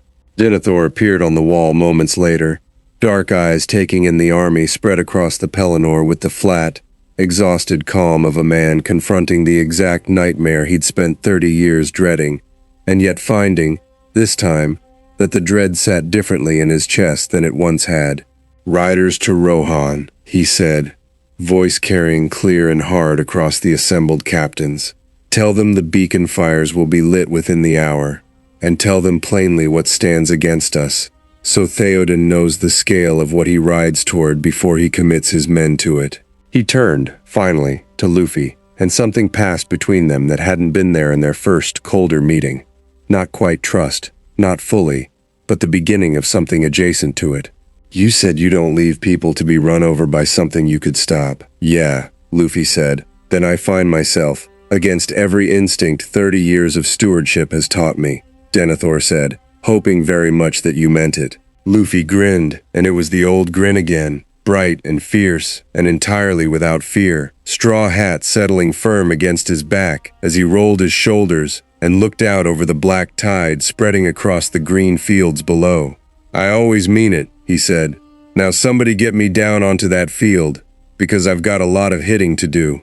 Behind and above them, high over the plain, the 9 black shapes of the Nazgul banked as one, and began their descent toward the city walls, and far to the east, in the black tower atop Barad-dûr, the eye of Sauron watched the opening moves of its true answer unfold, with a vast, patient, and utterly merciless attention. The testing was over. The war for Middle-earth, a war that had, for 3 ages, followed rules Sauron understood completely, had just acquired a variable he did not, and would not, until he had broken it thoroughly enough to be sure. The gates of Minas Tirith did not open for a sortie. Denethor, whatever grudging faith he'd begun to extend toward the boy, was not a man who threw away a garrison's discipline on hope alone, and so the defense arrayed itself the way it always had.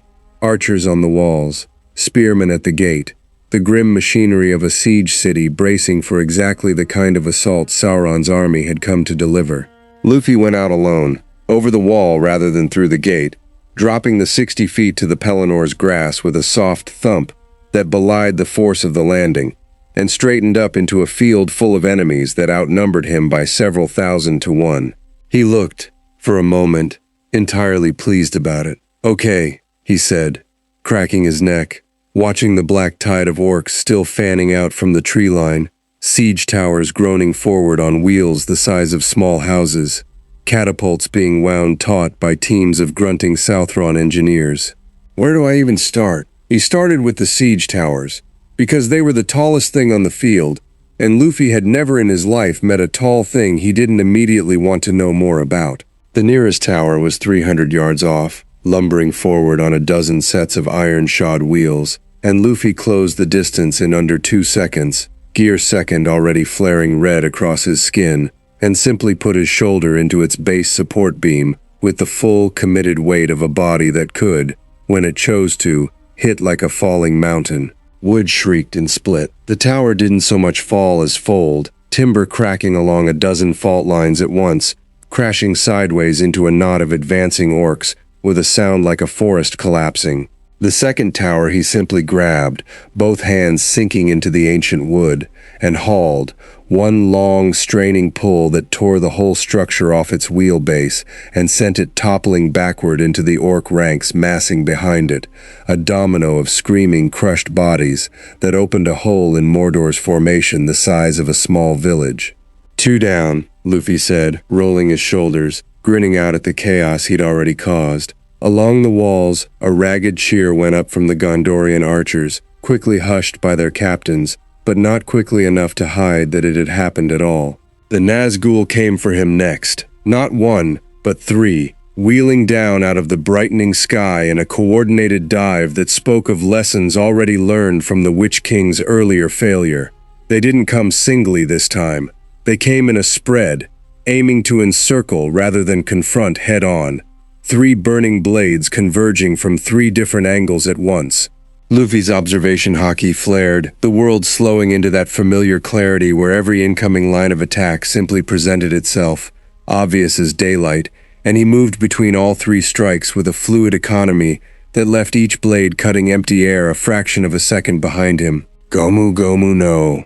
His arms stretched impossibly wide, catching 2 of the Nazgul's mounts by the leathery wing joints as they passed, hauling them together with brutal, sudden force. Bell! The 2 fell beasts collided mid-air with a shriek of tearing wing membrane and grinding bone, their riders thrown clear, tumbling toward the field below in a tangle of black robes. Luffy was already turning to the 3rd, the last blade descending toward the crown of his head, and this time he didn't dodge. He caught it again, bare palm against cur steel, and this time, instead of merely holding, he squeezed. The blade shattered a second time. "That's 2 of you now who don't have swords anymore," Luffy said conversationally, to the wraith hovering stunned above him. "You guys should really carry backups." The Nazgul fled, not the calculated withdrawal of the first encounter, but genuine, undisguised panic, the fell beast climbing hard and wheeling east without any pretense of tactical retreat. The other 2, having recovered from their collision, took one look at their fleeing companion and made the same choice, streaking away over the heads of their own advancing army without so much as engaging the walls. 3 of the 9, routed inside of 90 seconds, without a single Gondorian soldier lifting a weapon. On the wall, Faramir watched with something between disbelief and a fierce, unfamiliar hope kindling in his chest. And beside him, Denethor's hands had gone white-knuckled on the stone parapet, dark eyes fixed on the field below with an expression that had, somewhere in the last minute, stopped being purely calculation and started, very cautiously, to become something else. But the army on the field had not fled with its wraith commanders. If anything, the orc host surged forward harder now, driven less by strategy than by the simple animal panic of soldiers who understood, in whatever crude way orcs understood such things, that the alternative to advancing was being caught standing still by whatever had just done that to 3 of the 9. Thousands of them, closing now across the last stretch of open field toward the gate, and Luffy, alone, still grinning, straw hat catching the wind, planted his feet and rolled his shoulders one more time. "All right," he said. "Guess that's the real number, huh?" He didn't wait for them to arrive. He waded in. What followed was not, by any honest description, a battle in the way Gondor's captains understood the word. It was something closer to a natural disaster with a face and a name, a boy moving through a sea of black-armored bodies at a speed that turned individual strikes into a blur. Gear Second's red flush deepening as he pushed harder, Haki black knuckles cracking through shield and armor and bone with equal indifference. Orcs that came at him 3 and 4 at a time simply didn't connect. He was already gone, already somewhere else in the press, leaving broken bodies and expanding rings around wherever he'd last stood. It could not, by any reasonable accounting, continue indefinitely. Even Luffy, for all his strength, was one body moving through a field of thousands, and the sheer mathematical weight of numbers began, slowly, to matter in a way raw power alone couldn't fully answer. Not because any individual orc posed him real danger, but because 1,000 blows landing on the same body, even a body this durable, added up to something. He felt it first as a dull ache across his ribs, an accumulated bruising that Haki alone couldn't fully turn aside forever, not against this many strikes in this short a span of time. But somewhere in the back of his mind, the old calculus he'd learned across years of worse fights than this began quietly running. How long can I keep this pace before it costs me something? That was when the ground began to shake, not from his own strikes. Something else, heavy, rhythmic, growing louder, coming from the tree line behind Mordor's main advance, and Luffy's observation Haki flared wide, reaching past the immediate press of orcs toward the source, and what he felt there made even his easy grin falter, just slightly, for the first time since he'd landed on the Pelennor. Bigger than anything he'd felt since the tower on the horizon, closer now, and closing. Olipants, a full column of them, each one the size of a small building, howdahs bristling with Sauron archers on their backs, tusks capped in iron, driven forward by handlers who whipped them into a trumpeting, earth-shaking charge that split the orc ranks before it like a plow through soft earth. 12 of them, bearing down on the section of field where Luffy stood, and behind them, the true weight of Sauron's vanguard. Not a testing company this time, not even the bulk of the orc infantry, but something Gandalf, watching from the wall with his breath gone tight in his chest, recognized with a dread that went bone deep. "That is not merely Sauron's army," the wizard said quietly, to Denethor beside him. "That formation, that discipline, those are the black Uruks of Isengard's making, marching under Mordor's banner. Saruman has thrown in with the enemy openly now, and sent his own soldiers to be spent proving the point." Denethor's jaw tightened. Then this was never merely a punishment for one boy's insult.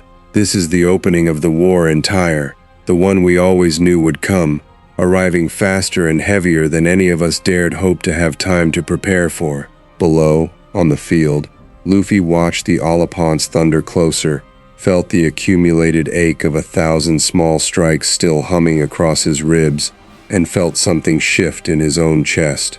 Not fear, still not that. He doubted he had room in him for that particular feeling, no matter what world he stood in, but recognition, clear and total, of the actual scale of what he'd walked into. "Okay," he said, to no one, straightening up, and the last traces of easy humor folded away entirely from his face. replaced by something focused and fierce and entirely, terribly serious. Guess I gotta actually try now. Black-gray Haki flooded across his skin in a wave, thicker than before, no longer a subtle coating but full and total armor, and beneath it, something deeper began to stir. The old, patient strength he rarely called on outside the fights that actually mattered. The ones where holding back wasn't an option anymore. The lead Oliphant bore down on him, tusks lowered, handlers screaming it forward, and Luffy didn't dodge. He planted both feet, cocked back one enormous Haki black fist, and met the charging beast head-on with the full, unrestrained force of a strike that had, in another life, broken the walls of entire fortresses. The Oliphant stopped. Not slowed. Stopped, dead, mid-charge, the impact rippling back through its entire massive body in a shockwave that threw its Sauron archers from the howdah and dropped the beast itself onto its front knees with a trumpeting scream of pain and confusion. 12 tons of animals simply arrested in place by one boy's fist. On the wall, the entire garrison went silent, a silence that held for one full second before breaking into something that was not quite a cheer, not quite disbelief, but a raw, wordless sound torn loose from men who had, moments before, been bracing themselves to die on this field, and were now, suddenly, unsure whether that was still true. Luffy turned to the next Oliphant in line, already moving, straw hat streaming behind him in the wind of his own speed, and grinned the old grin, the one with nothing but pure, focused joy behind it. 11 more, he said, and then we're getting to the good part. Far above the battlefield, on wings that had carried it faster than any messenger Sauron possessed, a single Nazgul, not the Witch-king, one of the lesser 9, robes still torn from its earlier route, streaked east toward Barad-dûr, carrying word of a defeat that would, within the hour, reach the very foot of the Black Tower, and the vast, patient attention that waited there. The eye of Sauron, upon hearing it, did not burn brighter this time. It went, for one long moment, entirely, dangerously still. By the time the sun stood high over the Pelennor, the field told a story no chronicler of Gondor's long war would ever have dared predict a fortnight earlier. 11 Oliphants lay broken or fled across the trampled grass. Orc formations that had marched out in disciplined ranks, now scattered into disorganized knots, giving Luffy an increasingly wide berth. And the black Uruks of Isengard, grim, disciplined, unlike the rabble around them, had begun, for the first time, to actually fall back toward the tree line in something approaching organized retreat, their captains shouting orders that had shifted, in the space of 2 hours, from advance to hold to, finally, withdraw and regroup. It was not, Gandalf understood, watching from the wall with a wariness that hadn't eased despite the field's turn, a victory in the way it looked. It was a Dark Lord recognizing that this particular hand had been overplayed, and folding accordingly, to deal a different one. "He's pulling back," Faramir said, disbelief still fresh in his voice even as he said it, watching the retreat solidify along the tree line, the enemy's army, actually withdrawing. "He is not defeated," Gandalf said quietly. "Sauron does not know defeat the way lesser commanders do. He is learning, and I fear, my friend, that a Dark Lord who learns from a single morning's disaster is considerably more dangerous over the long span of a war than one who simply keeps sending the same failed strategy again and again." Below, Luffy stood in the middle of the ruined field, breathing hard for the first time since he'd landed, the accumulated toll of the morning's fighting finally showing. Not injury exactly. His body didn't break the way ordinary bodies broke, but exhaustion, real and honest, the kind that came from hours of sustained maximum effort against overwhelming numbers. He watched the retreat with narrowed eyes, Haki still humming faintly across his skin, and didn't chase it. "Smart," he muttered to himself, wiping sweat and orc blood from his jaw. "Don't throw good guys after bad. Regroup. Come back with something better." He grinned, despite the exhaustion, despite everything. Guess that means it's not over. Kinda hoped it wouldn't be, honestly. The gates of Minas Tirith opened for him this time. A full honor guard, unbidden, unplanned, simply the garrison's own instinct overriding whatever careful protocol Denethor might otherwise have insisted on, and Luffy walked back through the Great Gate to something that had not happened at any point since his arrival in this world. An actual unrestrained cheer, rolling down from every level of the city at once. The specific sound of a people who had spent a generation forgetting what hope even felt like and were, all at once, painfully, joyfully remembering. He grinned and waved and let a small crowd of children mob him near the second gate, showing off his stretching arm to a chorus of delighted shrieks, entirely unbothered by the fact that he'd just single-handedly broken the opening assault of what everyone in the city understood, with grim clarity, to be a much larger war. Denethor met him at the base of the White Tower, and for the first time, there was no careful reserve in the steward's expression at all, just a raw, tired relief that had clearly cost him something to let show. "You held the field," Denethor said, "alone, against an army that would have broken this city's garrison inside an hour, had it reached the walls in full force." "Told you I would," Luffy said, dropping onto the tower steps with the particular boneless exhaustion of a boy who'd finally spent enough energy to actually feel it. "Also, is there food? I'm starving, like actually starving. Haven't been this hungry since Wano." Denethor, despite himself, despite 30 years of careful control, actually laughed. Short and rough, but genuine. "There will be a feast fit for a returning army tonight, boy. And you may eat until this city runs entirely out of stores if that is what it takes to properly thank you." His expression sobered, though, the old weight settling back over him almost immediately. "But I would ask you first, before the feast, before the celebration, to sit with me and Mithrandir a while, because I do not believe, from what my son and my captains describe of that field, that we have seen the last of this. And I would very much like to understand what we are truly facing, before it arrives again heavier than before." They gathered that evening in a smaller chamber, away from the growing celebration spreading through the lower levels of the city.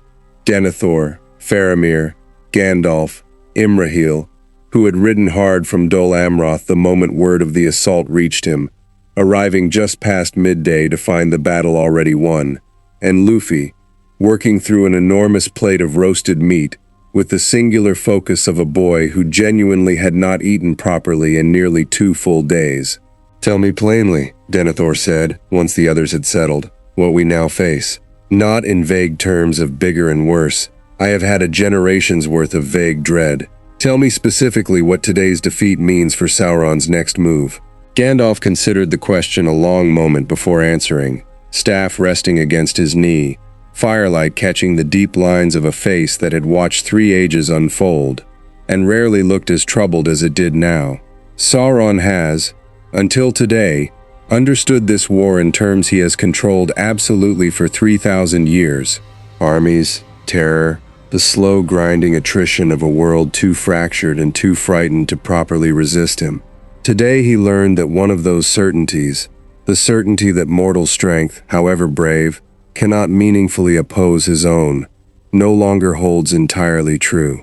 He looked at Luffy, something complicated in his expression, respect and worry tangled together.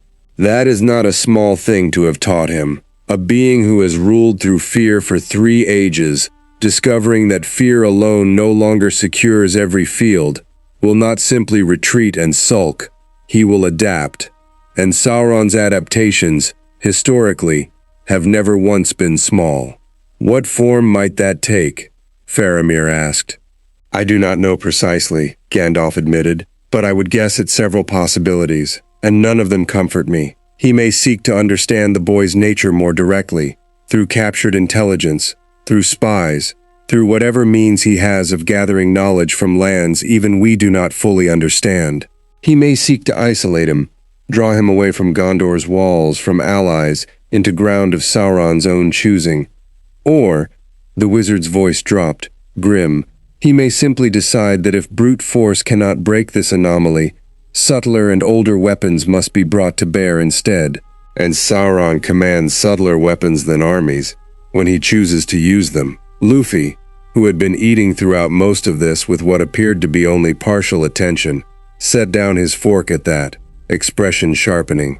You mean like that ring thing, he said. Cowl Guy's boss's ring, the one everybody keeps talking about but nobody's actually explained to me yet. The chamber went very quiet. Imrahil exchanged a glance with Gandalf, and it was the old wizard, finally, who answered, choosing his words with visible care. The One Ring, he said, is the source of Sauron's power in this age, a thing of his own making, poured with the greater part of his own strength and will, lost for centuries, and now, we have every reason to fear, found again, and moving somewhere in this world toward a reckoning none of us can yet predict. It commands dominion over lesser minds. It corrupts. It has, across its long history, turned the noble to ruin and the strong to servitude, given time and proximity enough. And you're worried it'd try that on me, Luffy said, understanding arriving plainly, without any particular alarm in his voice. I am worried, Gandalf said carefully, about a great many things regarding that ring, and I confess your own nature complicates my usual certainties considerably. Most beings, mortal and otherwise, that spend time near its influence find their will slowly, patiently worn down by it, not through force, but through temptation, through whispered promise, through the specific corruption of desire turned against itself. He studied Luffy for a long moment. You do not, from what I have observed these past days, seem a creature easily tempted by promises of power for its own sake. That may prove your greatest protection against it, should the two of you ever cross paths. Or it may prove nothing at all. I have never encountered a will quite like yours, and I confess I do not know. I don't want power, Luffy said, matter of fact, going back to his food. I want my crew, and good fights, and to be free, and to be Pirate King someday. Some ring isn't going to change that just by whispering at me. I sincerely hope you are right, Gandalf said quietly. Because if Sauron determines that brute force cannot answer you, and turns instead to more patient and insidious means, then the true test of what you are, Luffy, may not come on any battlefield at all. The fire crackled in the silence that followed, and outside, faint and distant, the sounds of the city's celebration continued. Bells and music and voices raised in something Minas Tirith had not permitted itself in a very long time, entirely unaware, in the warmth of that hard-won relief, of the colder calculation already beginning, in a black tower 200 leagues east, to reshape itself around the singular stubborn fact of a boy who simply would not break. The feast that night ran long into the dark hours, the first true celebration Minas Tirith had permitted itself in longer than most of its people could easily remember, and Luffy, true to Denethor's promise, ate until even the kitchen staff, hardened by years of wartime rationing, began exchanging genuinely alarmed looks over the state of the larder. He told stories, when asked, of his crew and his sea and the strange, impossible places he'd been, and the hall listened with the rapt attention of people starved for wonder that didn't come wrapped in dread, and for one night, at least, the war felt very far away. It didn't stay far away for long. The beacon fires of the White Mountains had been lit the morning after the battle, cascading peak to peak toward Rohan in the old signal that had not burned in living memory. And 6 days later, Theoden King himself arrived at the head of 6,000 Rohirrim, riding hard across the Pellennor's still-scarred fields, to find, not the desperate siege his riders' warnings had prepared him for, but a city already celebrating a victory no one had thought possible. They tell a strange tale in your streets, Theoden said, when he and Denethor met before the Great Gate, the Rohirric king's weathered face carrying equal parts relief and open skepticism. A boy, they say, who broke Sauron's vanguard alone and sent the 9 fleeing before him. They tell it because it happened, Denethor said, and something in the flat certainty of his voice, a man not given historically to easy hyperbole, made Theoden's skepticism waver visibly. Come, see for yourself. I suspect words alone will not convince you, and I confess I would not blame you for that. They found Luffy in the lower city, of all places, in the middle of what had become, over the past week, an increasingly regular routine, sitting cross-legged in the market square, surrounded by a dozen children showing him a local game played with painted stones, losing badly and enthusiastically, entirely unbothered by his royal audience arriving to witness the spectacle. Theoden watched for a long moment in genuine, open bafflement. "This," he said finally, "is the anomaly that broke the Witch-king's blade and stopped an Oliphant's charge with his bare hand." "This," Gandalf said, arriving at the king's shoulder with the faint, weary amusement of a man who'd had several days now to adjust to precisely this incongruity, "is exactly that, Theoden King. I would suggest reserving judgment until you've seen it yourself. Words fail the thing rather badly." He got his chance 3 days later. Scouts along the western approaches, Rohirric riders patrolling the borders of what remained of Anorian, territory contested for a generation between Gondor's claim and Sauron's steady encroachment, brought word of movement that troubled Gandalf more than the massed army at Osgiliath ever had. Not orcs, not the black uruks of Isengard, but something smaller, quieter, moving with none of an army's clumsy weight. A single rider, cloaked, alone, making steady progress toward the city, under cover of the forest edge. "A spy," Faramir suggested, when the report reached the War Council. "Testing our patrols, perhaps, or seeking some vantage to observe the city's true defenses before a second assault." "Perhaps," Gandalf said, though his tone carried real doubt. But a single rider, moving with that particular quiet confidence through contested ground no ordinary scout would dare alone. That is not the behavior of a soldier gathering intelligence. That is the behavior of something that does not fear discovery, because it does not believe discovery poses it any danger at all. Luffy, listening from his usual sideways slouch in the council chamber, straightened slightly. Haki-honed instincts prickling at something in the description that the others couldn't quite name. "Feels different," he said slowly. "Not like the orcs, not like Cowl Guy either. Kind of quieter, like something that's really old and doesn't need to be loud to be dangerous." Gandalf's eyes sharpened on him immediately. "You can sense it, from here. Little bit, real faint." Luffy frowned, concentrating. "It's not attacking anything, though. Feels like it's watching. Same way I felt that tower watching, before I even got close to it." The chamber went quiet at that particular comparison. "If Sauron has sent something to watch rather than to strike," Denethor said slowly, "then Mithrandir's fear from our last council may already be proving true. He seeks understanding before he commits further force." "Then let him watch," Luffy said, standing, stretching, the old easy grin returning. "I'll go say hi. Maybe he'll actually talk to me instead of just running away like everyone else has been doing." "That," Imrahil said dryly, "is possibly the least cautious approach available to us. And I say that having watched you charge alone into an army 11 days ago. Caution's never really been my thing," Luffy admitted, entirely unbothered by the observation. "Besides, if it's just watching, seems like a good chance to actually talk instead of just fight. I'd kinda like to know what I'm dealing with too, you know?" Gandalf considered this for a long moment, weighing the risk against a genuine growing curiosity of his own.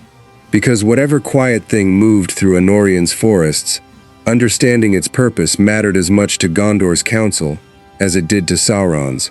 "I will come with you," he said finally. "If this is indeed some servant of the enemy sent to study you, I would rather witness that study firsthand than rely on second-hand report alone." They found the rider, or rather, the rider found them, which Luffy noted with some genuine appreciation, in a clearing 3 hours' ride west of the city, where the forest opened onto the ruins of an old watchpost, long since abandoned to moss and creeping ivy. The figure sat astride a horse the color of old ash, cloaked in gray-black that gave away nothing of face or form, entirely still, entirely unhurried, as though it had been waiting there for exactly this meeting and had never once doubted it would come.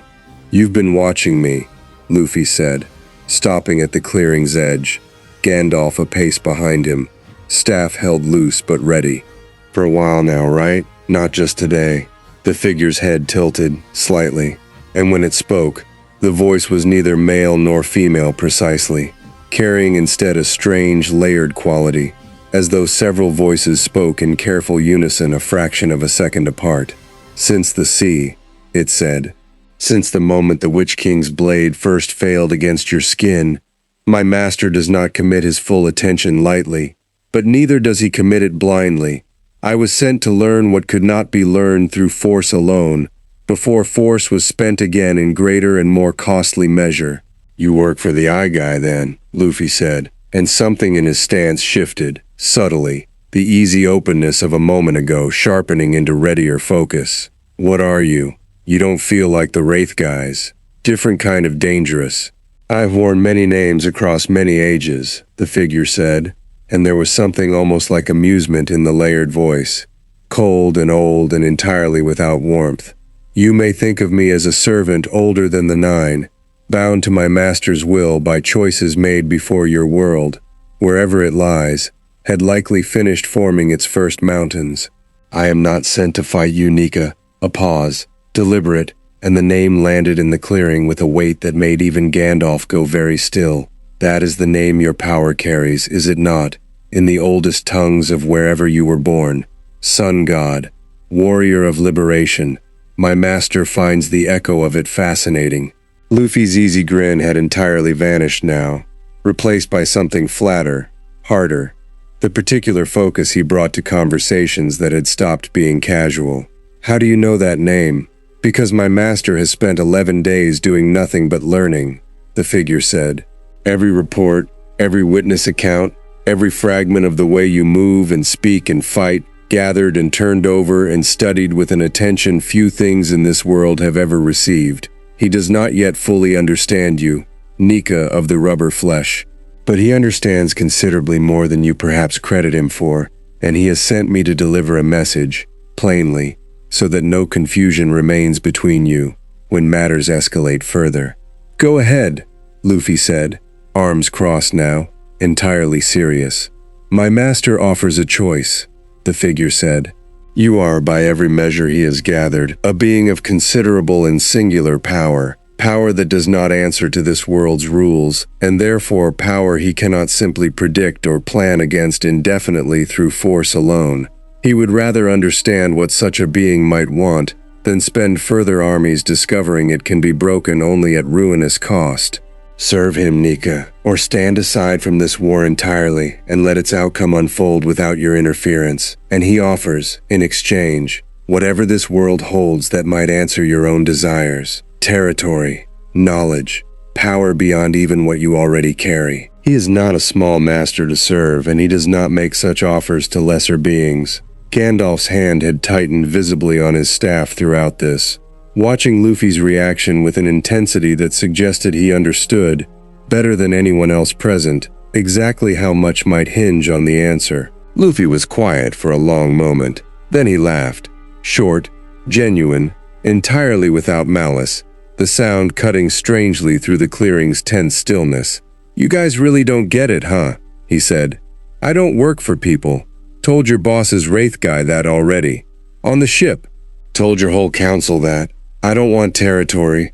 I don't want more power just for having it. Power's only good for one thing, and that's protecting the people I care about and doing what I actually want to do." He shook his head, something almost sad in it now, underneath the certainty. "And standing aside? That's not even a real offer. You're not offering me peace. You're offering me a front row seat to watching this whole world get ground down while I do nothing about it. I've had guys offer me stuff like that before. Bigger guys than your boss, probably. Answer's always the same.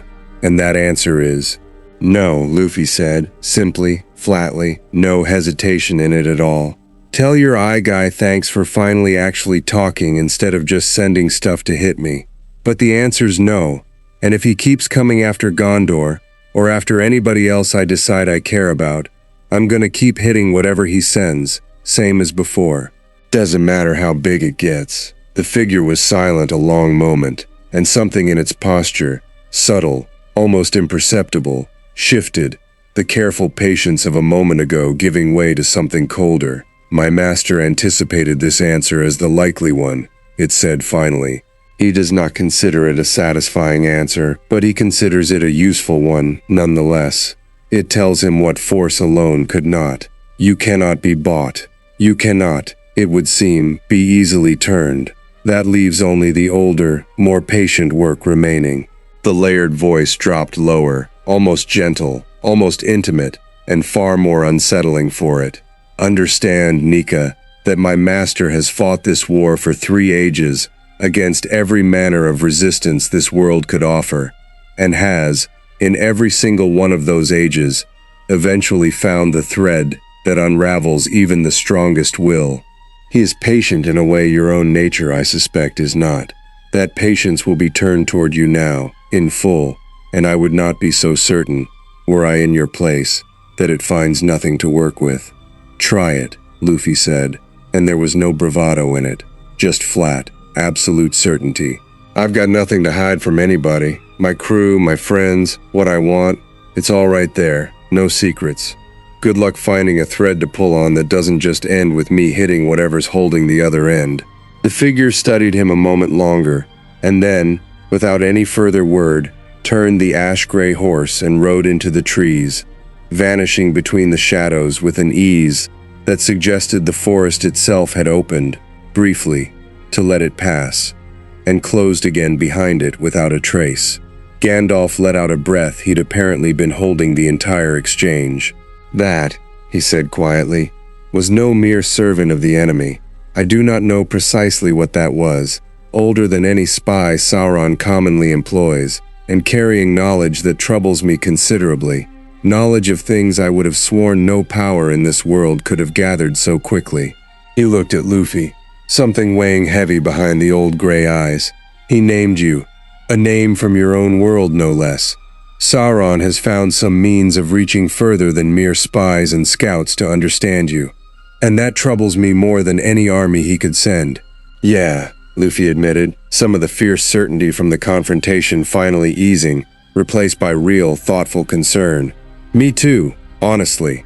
He looked east, toward the mountains, toward the black spire he still couldn't quite see from here but could feel all the same. Patient and vast, and now, unmistakably, paying very close attention.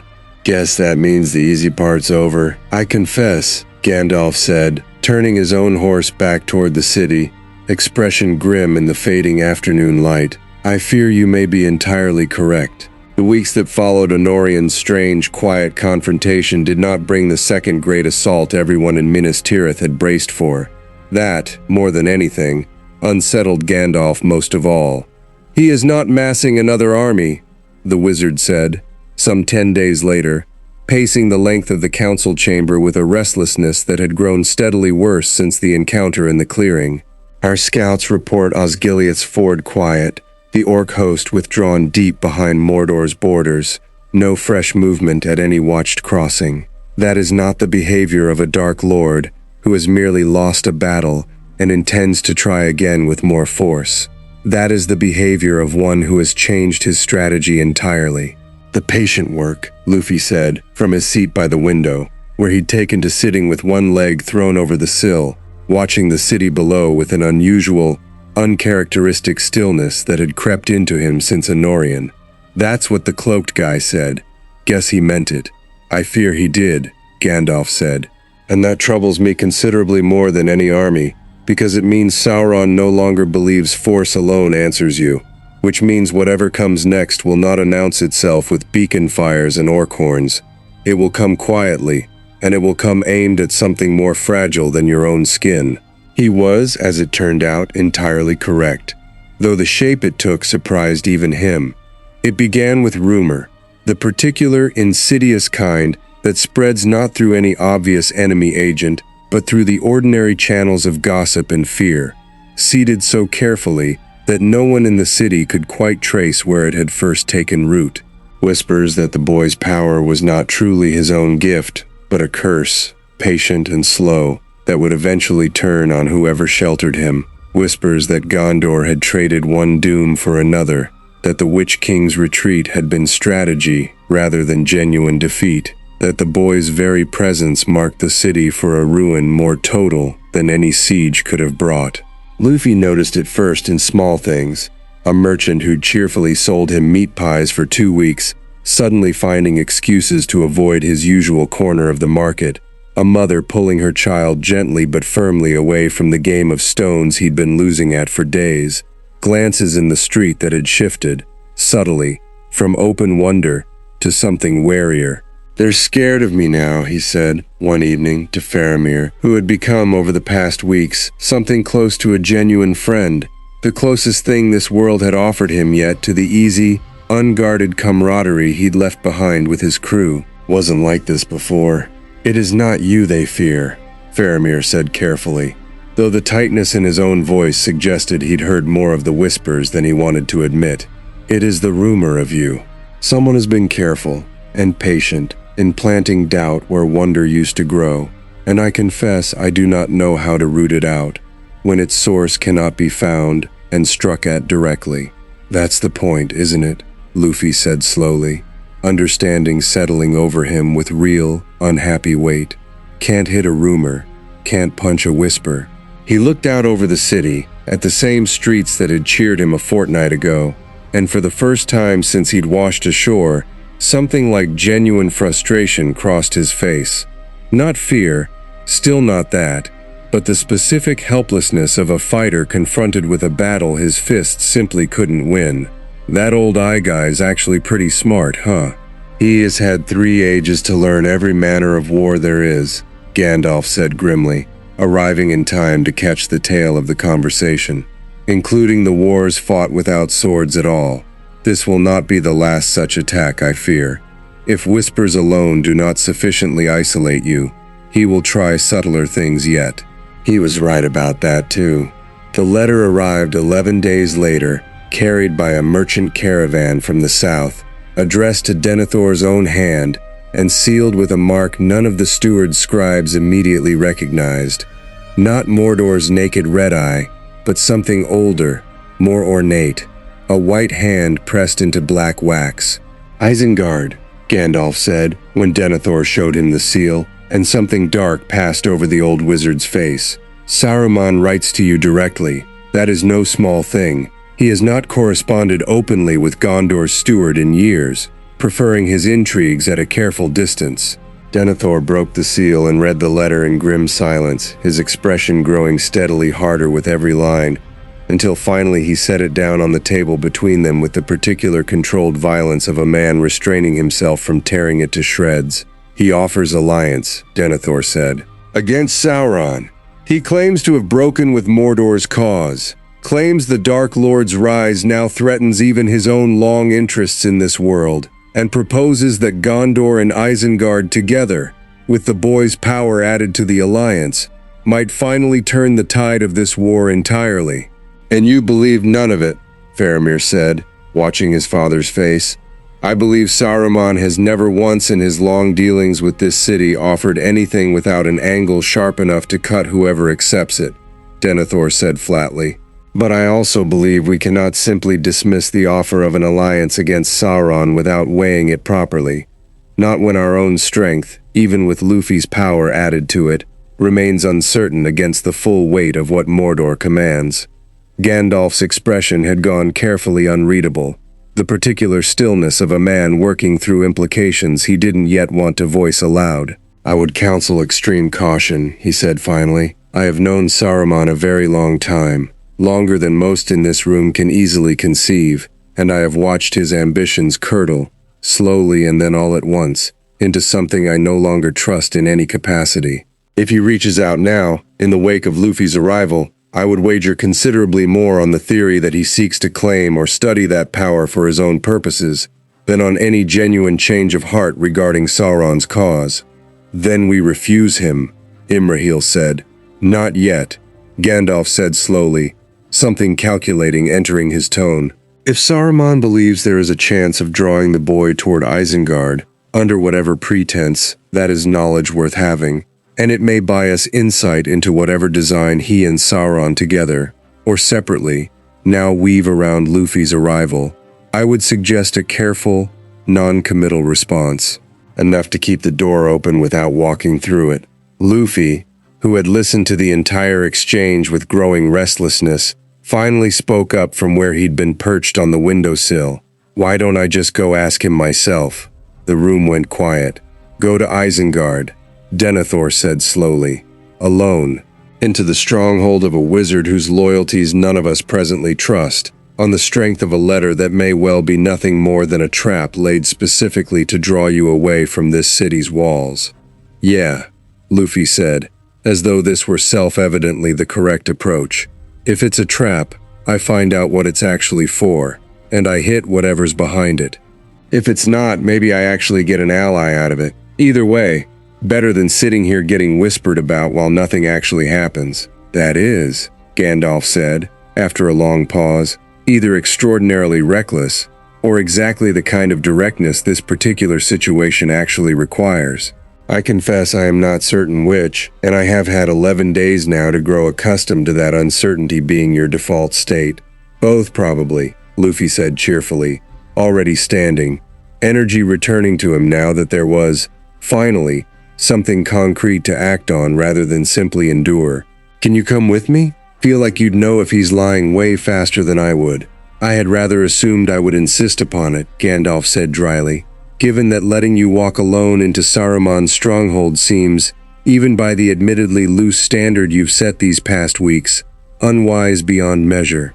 They set out 3 days later, Gandalf, Luffy, and a small honor escort of Rohirric riders provided by Theoden, who had extended his own stay in Minas Tirith specifically to weigh in on the growing question of Isengard's intentions, riding west across country that grew steadily more familiar to the wizard and steadily stranger to Luffy, who found the shift from Gondor's white stone to Rohan's rolling green plains, and finally to the darker, machine-scarred approaches of Isengard itself, genuinely fascinating in the specific way he found most new things fascinating. "This place feels wrong," he said, as the ring of Isengard's walls came into view across the darkening plain, the Tower of Orthanc rising black and sheer at its center, surrounded by what had once been a green and living valley, and was now, unmistakably, something closer to an industrial wound cut into the earth, pits and forges, and the distant sound of hammers ringing even at this hour. "It was not always so," Gandalf said quietly, something old and sad in his voice. "I knew this valley when it held gardens Saruman himself once tended with genuine love, before ambition swallowed whatever remained of that love entire. It grieves me more than I let show, to see what he has made of it since." They were met at the gate not by orcs but by a small delegation of Saruman's own men, dressed in the white hand livery of Isengard, who bowed with careful, practiced courtesy and led them through the ring wall toward Orthanc itself, past pits where things Luffy didn't fully understand were being bred and grown in the dark, past forges working at a pace and scale that even his experienced eye recognized as preparation for something considerably larger than defense. Saruman received them at the base of his tower, and Luffy's first impression of the White Wizard was of someone who looked, superficially, almost gentle, an old man in white robes, kind-faced, voice smooth and warm in a way that seemed at odds with everything Gandalf's careful warnings had prepared him for. "Mithrandir," Saruman said, and there was real warmth in it, or something that mimicked warmth so precisely it hardly mattered which. "It has been too long since you graced my halls." And this, the pale eyes turned to Luffy, studying him with an intensity that belied the gentle voice entirely. "This must be the anomaly all of Middle-earth now speaks of. I confess I have looked forward to this meeting more than almost any in recent memory." "You wrote to Gondor's steward," Luffy said, direct as always, entirely unbothered by whatever careful diplomatic dance the older wizards clearly expected. "Said you wanted to team up against the Eye Guy.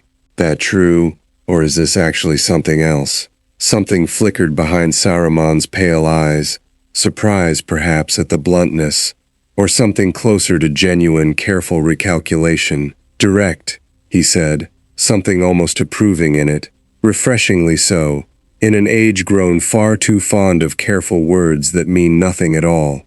"Very well. I shall be equally direct in turn." He gestured them deeper into the tower, robes sweeping. "Come, let us speak plainly. All three of us, about exactly what I propose, and exactly what I believe you, Nika of the distant sea, might actually want from an alliance with Isengard. Gandalf's staff tightened in his grip at the sound of that name, spoken so easily from Saruman's mouth, and Luffy felt the same cold recognition settle over him that he'd felt in the clearing weeks before. You know that name too, he said quietly.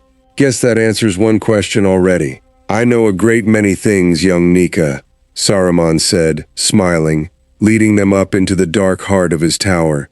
That has always been my particular gift, and my particular curse alike. Come, let me show you precisely how much.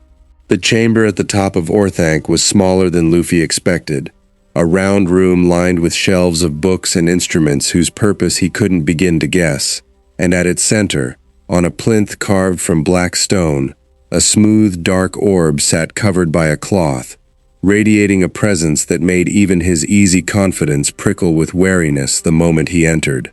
What's that? He asked, nodding toward it, though something in his gut already suspected the answer wasn't going to be simple.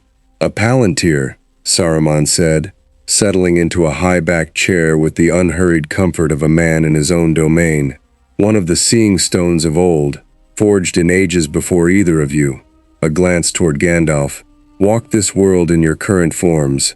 It allows one who knows its use to see across great distances, to speak with others who hold its twin, and, with sufficient will and skill, to glean knowledge that no ordinary means could gather. Gandalf had gone very still, his eyes fixed on the covered orb with an expression that mixed old dread and careful calculation in equal measure. You have been using it, he said. That is how you knew the name. That is how Sauron's own servant, in the clearing at Anorion, knew it as well.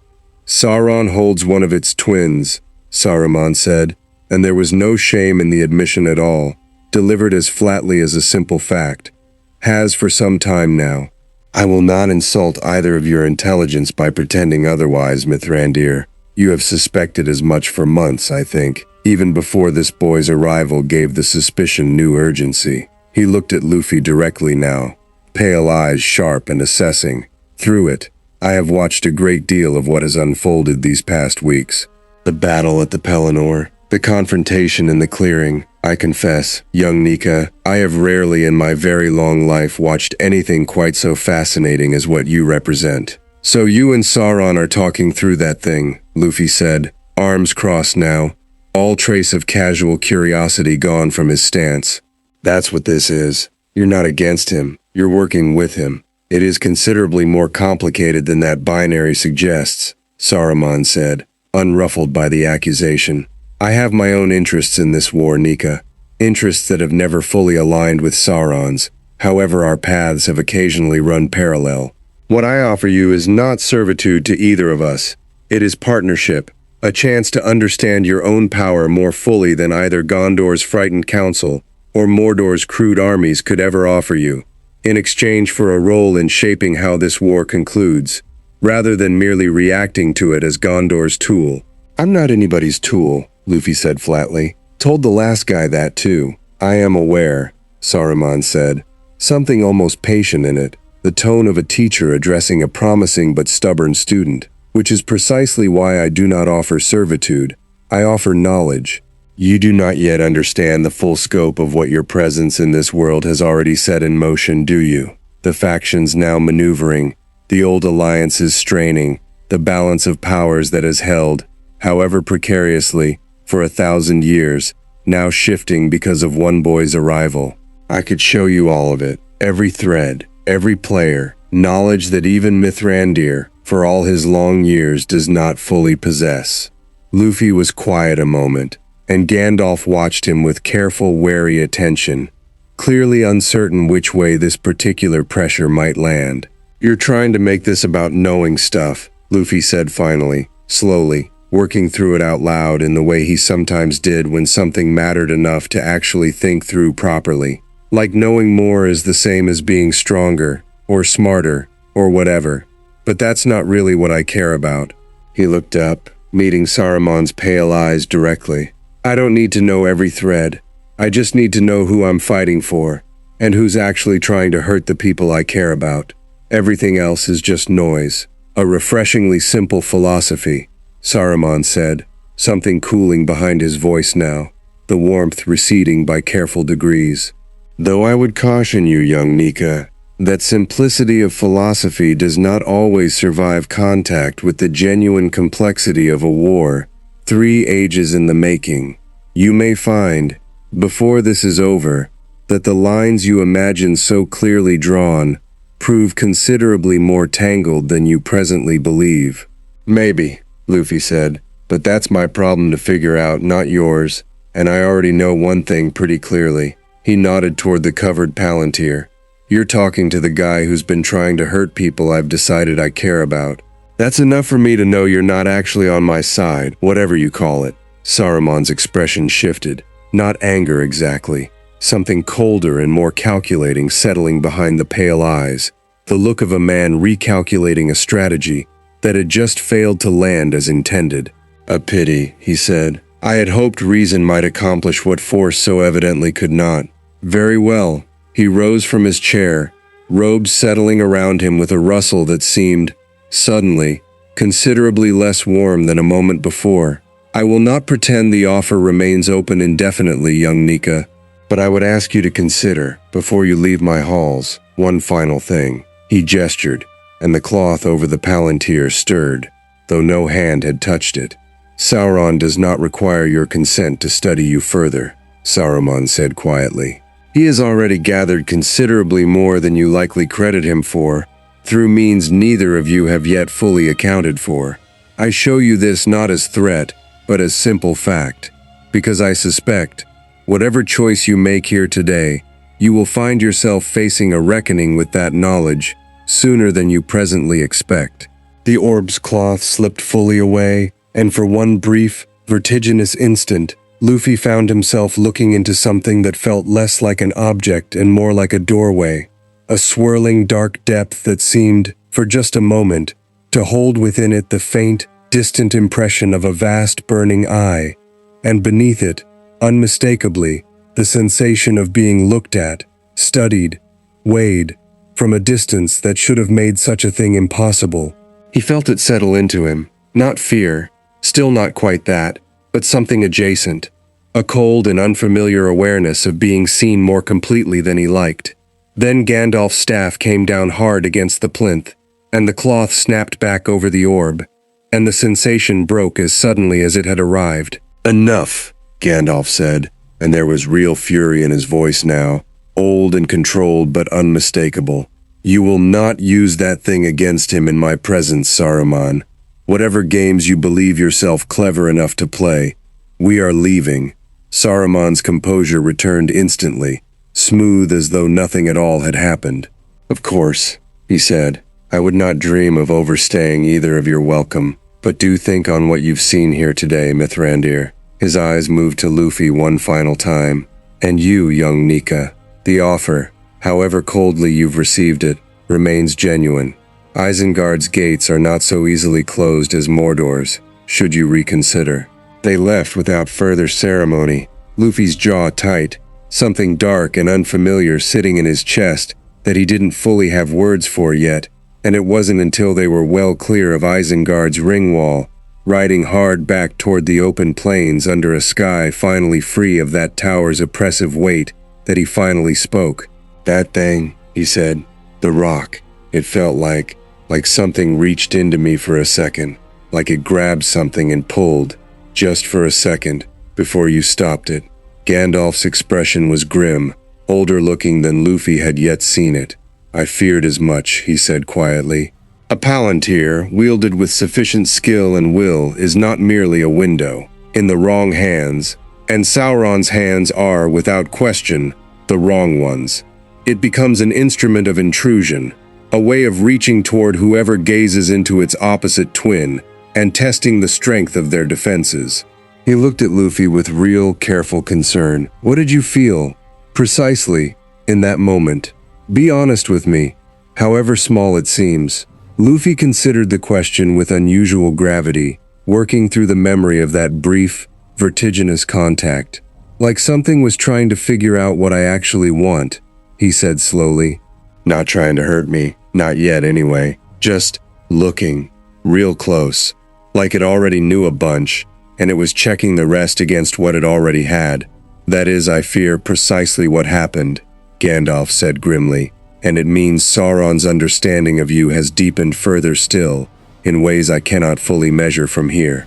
He was quiet a long moment, staff creaking faintly under his grip as they rode. The rising storm, Luffy, has entered its next stage. He no longer merely tests your strength. He now studies your heart, patiently, piece by piece, searching for whatever thread might eventually be pulled. He glanced sideways, something almost like an apology in the look. I am sorry to have brought you into that tower. I underestimated how far Saruman's treachery had already progressed, and that misjudgment may have cost us more than either of us yet knows. Not your fault, Luffy said, though the weight in his own voice hadn't fully lifted. I wanted to go, wanted to know for sure, instead of just guessing. He looked back, once, at the black tower receding behind them, against the darkening sky, and something hardened in his expression, old cheerful ease giving way, for the moment, to something flintier. Guess now we both know he's not gonna stop looking. Fine, let him look. He faced forward again, jaw set. He's gonna find out real quick that there's nothing in there he can use. Just me, and what I actually want. That's it. No secret weak spot to pull on. Gandalf studied him for a long moment in the fading light and said nothing further, though the careful, worried set of his features suggested he was not, quite yet, entirely as certain of that as the boy riding beside him. Behind them, in the dark heart of Orthanc, Saruman lowered himself back into his chair before the shrouded palantir, and allowed himself, alone now, a small, private, and entirely unreadable smile. They rode through the night rather than camp, Theoden's Rohirrim setting a hard pace across the plains, and it was somewhere past midnight, under a sky gone thick with cloud, that the ambush found them. It came without warning. No orc horns, no massing army visible on the horizon, just a sudden, violent eruption of black-fletched arrows from the tall grass on both sides of the road, and 3 of the Rohirric riders went down before anyone had time to shout a warning. Luffy's observation Haki flared a half-second too late, the attackers hidden with a care and discipline that spoke of something considerably more organized than a raiding party. "Down!" Gandalf shouted, staff already flaring with pale light, and Luffy was moving before the word finished, sweeping between the remaining riders and the tree line with both arms already stretched wide, a living wall of rubber and Haki black armor absorbing a second volley that would otherwise have cut through Theoden's honor guard entire. "These aren't orcs," Luffy said, arrows bouncing harmlessly off his skin, eyes narrowing at the tree line. "Feel different, trained, sneaky." They came out of the dark then. Not the black-armored bulk of Isengard's Uruks or the ragged rabble of Mordor's common orcs, but lean, quiet figures in dark leathers, moving with a coordinated silence that suggested professional killers rather than soldiers, blades already drawn, and at their center, a single figure taller than the rest, face hidden beneath a hood, carrying no visible weapon at all. "Hired blades," Theoden spat, wheeling his horse to face the ambush properly, sword already bare. Not Sauron's usual make. Someone paid coin for this. Someone who wants it to look that way, Gandalf said grimly, staff still raised, pale light pushing back the deepest dark of the road, which tells me a great deal about who actually sent them. The hooded figure at the center of the ambush raised a hand, and the attacking blades pulled back, just slightly, a controlled and disciplined retreat that no ordinary mercenary company would have managed under a Rohirric charge already forming. "We are not here for the king, nor the wizard, nor the riders," the figure said, voice carrying an accent Luffy didn't recognize, flat and professional. "Our contract concerns only the boy. Stand aside, and the rest of you ride free." "Not gonna happen," Luffy said, stepping forward, planting himself between the attackers and the rest of the party with the easy, immovable confidence of someone who had never once seriously considered a different answer. "Who hired you? That is not information purchased in the contract," the figure said. "Only your custody, or, failing that, sufficient proof that the attempt was made and failed only against overwhelming resistance. A pause, and something in the flat professional voice sharpened, just slightly. We were warned you could not easily be killed. We were not warned you could not be taken. The attack that followed was unlike anything Luffy had faced in this world so far. Not a battering charge of overwhelming numbers, but something considerably more surgical, coordinated strikes aimed not to wound but to bind, weighted nets and chains forged with some dark craft that hummed faintly against his skin when they made contact. An attempt to restrain rather than kill that told him plainly this was never meant to be a fight to the death at all. He tore through the first net without slowing, gear second flaring, and the chain that followed it wrapped around his forearm with a cold, biting weight that actually, briefly, seemed to resist his usual effortless strength, not stopping him, but slowing him. Just enough that the mercenary wielding it managed to land a follow-up strike that would otherwise have never connected. "Cursed iron," Gandalf called out, already moving to intervene, staff flaring brighter. "Forged specifically to bind. This was prepared with real knowledge of what you are, Luffy, and real intent behind it." "Figured," Luffy said, gritting his teeth against the cold weight of the chain, hauling back with sudden, furious force that snapped the ancient links clean in two despite whatever craft had gone into their forging. Somebody's been doing their homework. The hooded leader watched this with cold, professional patience, unmoved by the failure of the chain, already signaling a second wave of attackers forward from deeper in the tree line, considerably more than had shown themselves in the first volley, the true scale of the ambush finally revealing itself. "They meant to overwhelm you through numbers and craft together," Gandalf said, staff sweeping a wave of pale light through the advancing second wave, scattering several attackers back into the dark. Whoever sent them understood, correctly, that neither approach alone would suffice. Luffy's expression had gone hard now, all trace of earlier ease folded away entirely, Haki flooding thick and black across his skin as he faced the reforming ambush. "Conquerors," he said, quietly, almost to himself, and something in the air around him shifted, a pressure building that had nothing to do with any physical force at all. He let it out. The wave of pure will that rolled off him in that instant struck the assembled mercenaries like a physical blow, and more than half of them simply crumpled where they stood, unconscious before they hit the ground, weapons falling from suddenly nerveless hands. Even Theoden's own riders staggered in their saddles, and the Rohirric king himself gripped his horse's mane hard, jaw clenched against the sheer overwhelming weight of it, though he, like the hooded leader still standing at the ambush's center, remained upright, the particular iron will of a king proving, in that instant, strong enough to withstand what lesser souls could not. The hooded figure staggered but did not fall, and for the first time, something like genuine surprise entered the flat professional voice. "Conqueror's will," it breathed. That was named in the contract too, as possibility rather than certainty. It would seem the certainty has been confirmed. "Yeah," Luffy said, breathing hard, the effort of the release costing him more than he let show. "So maybe tell whoever's paying you that this isn't gonna work. Not the chains, not the numbers, not any of it."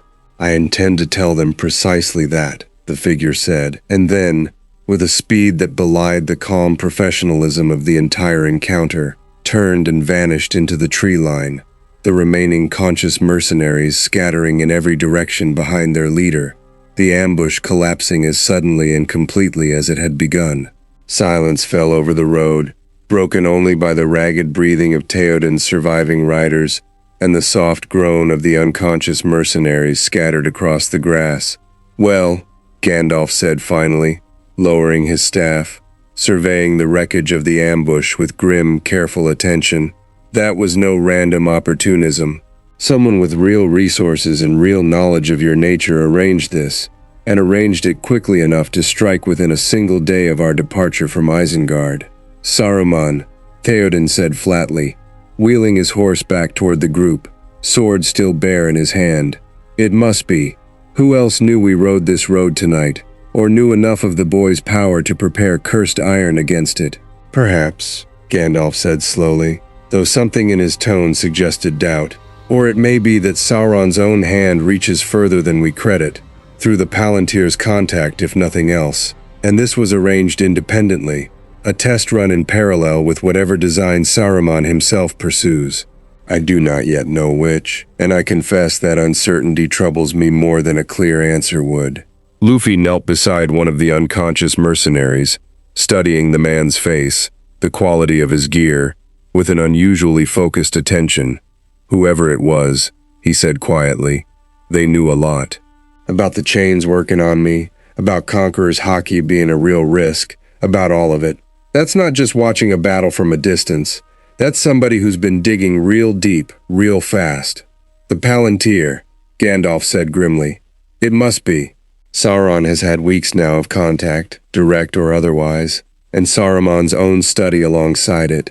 Between the two of them, I fear your nature is now considerably less mysterious to your enemies than it once was, and that loss of mystery is, in its own way, a loss of protection.